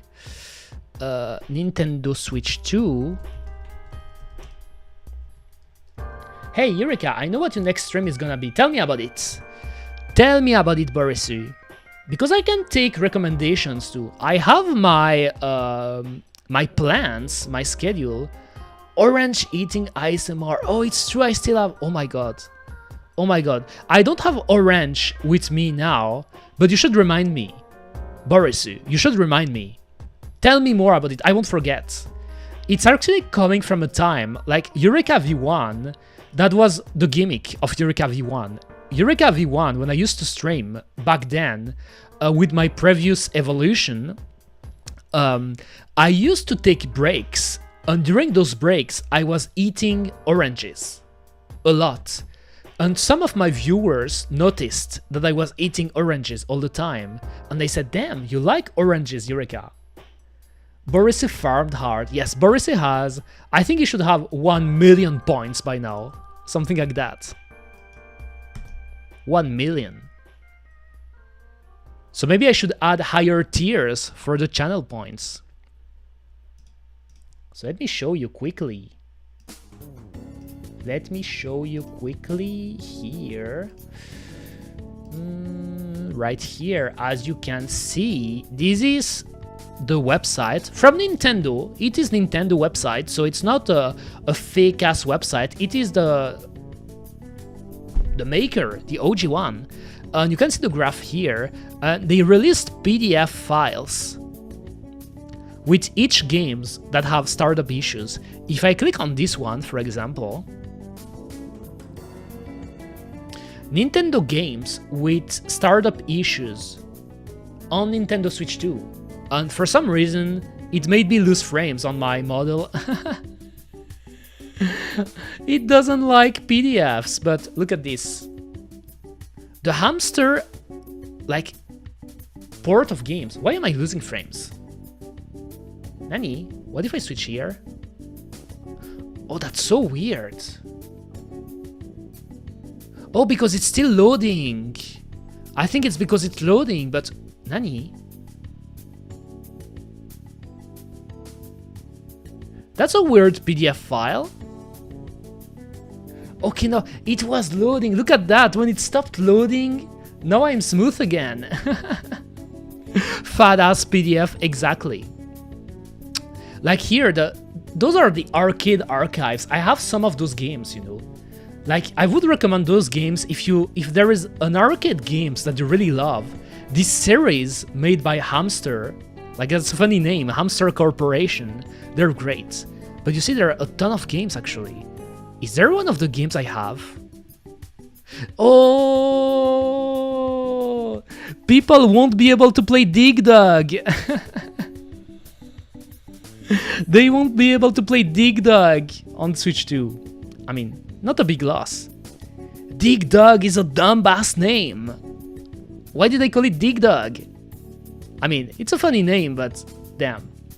Big hit to the Dig Dug community, exactly. Pac-Land, I like Pac-Land, but I don't have any of those games, you know, for now at least. So I guess my games made the cut, you know. But as you can see here, so here, Dead by Daylight. So this one is a big game. I mean, it's old now, but it's a game that used to be played by a lot of people. Doom Eternal, Ender Magnolia, Final Fantasy? Which one? The first one? Gal Guardians, I know about that game. I got isekai'd into a shmup. What? Nani? Nani sare? What is that game? Kill la Kill Eve, Library of Reina. Like you see, a lot of game. This PDF is shorter, so maybe I could load this one without my model disappear. Oh, only 2 games. Switch games with issues that are planned to be addressed. Alright, they're going to release a new version of Fortnite for Nintendo Switch 2, so this one is shorter, you know. But this list is quite big. And this is the list of games with in-game compatibility issues. So as you can see, there's Alan Wake, Alien Isolation, oh, still Arcade Archives. But I don't have those games either. Factorio, Fall Guys, Hot Wheels Unleashed, a classic, obviously, a classic. Mega Man Legacy Collection, that is not a loss. I don't like Mega Man. I don't like classic Mega Man, not a big loss. And yes, Neptunia Cross Senran Kagura Ninja Wars. That is a big loss. That is a big loss. I want to be able to play Neptunia games on the Switch 2. So fix that right now. So yes, as you can see, they put the list, compatibility list. But it's not emulation, it's ports. So that's what's pretty interesting about it, you know. And then let's go back to the end, because we're getting close to the end, guys. And that's perfect, because it's usually when I stop my stream. When I stream. I'm smiling, projecting the fact that someone launched Neptunia Cross Senran Kagura to play test it. Alright, that's true. They are play testing each of those games, but I wonder how much money they invest in that. Because those people are getting paid, of course, you know. I believe. Unless there's some kind of stuff going around, but those people are getting paid. So it costs Nintendo money to playtest all the library, and that's insane because there are a shit ton Nintendo games. There are a shit ton of games. QA is a job, so I would think yes. It's a job, really. Really, Valios. Have you seen the Nintendo emulation for N64 games? Is that really a good job? Are they really good at their job? I will let you think about it. I will let you think about that. Anyway. I think it was the end. What do you think? So I'm going to ask the question again. Are you buying the Switch 2? Why or why not? I guess I can answer it myself. As I said, I gave you pretty much a big list of what's wrong with the Nintendo Switch 2. I can talk about the game chat too for a bit. I think you probably seen the video when they announced the game chat that it is a paywall. So I mentioned it. You need to have the online subscription, and they are screen recording. Like you can screen share your game, and you can share your face if you buy the camera, the Nintendo camera. By the way, I still wonder what's the frame rate of the camera. I couldn't find it. But when we looked at the video, it was really slowish. A low frame rate, that was a joke. So I mentioned a lot of the bad things, and to me, I think it really will depend on how many games they will release on the Switch, the reception of people after a few months, and how hype am I? How hyped? If I'm hyped about it, if I want to buy it, or if I don't. So there are two timelines now. There are two world lines. I like to call them world lines, like in Steins Gate, my favorite anime. So there is a world line where Eureka buys a Switch 2, and there is the one where I don't buy one. So I'll let you guess what will happen, but I'm still thinking about it. But not day one, that's for sure. Not day one. Because, as I said, I thank you guys. Thank you for the people who are currently buying, who pre-ordered a Switch 2, because thanks to you, you will be able to tell me about the bugs, what is not working, if something breaks, if the Joy-Cons are trash, if there is drift, if there is any other problem. I appreciate it. Like ministers here is a job, you know that. Yes, I know it pretty well. I know it pretty well, Kuma. Okay. Honestly, I think that was a pretty cool stream today. I think I could have prepared it maybe a bit better, but I think I pretty much talked about everything, you know. I talked about everything I wanted to talk about, and that was pretty fun. That is the type of stream I would like to do in the future with other topics, but that's really cool. That was pretty fun. I want to thank Volios, Borisu, nice yapping stream, exactly. Steam Deck, not the Steam Deck, the Steam Deck. I want one. Gift me a Steam Deck right now, guys. If you go all together, you can gift me a Steam Deck. So then I can start talking trash about it, because I own one. But yes, thank you Volios, Borisu, Latni, as always. Like, she made a great drawing. Have I shown it? I should show it, right? Let me just show it again real quick. The drawing of Ladny Void. I will stop the stream with that. Actually, I have it on my... Let me do it now. I saved it. I actually saved it. Ladny's drawing. Today I didn't talk as much about cream pies, but... So it's in this folder, then in this folder with my art, Ladny's art.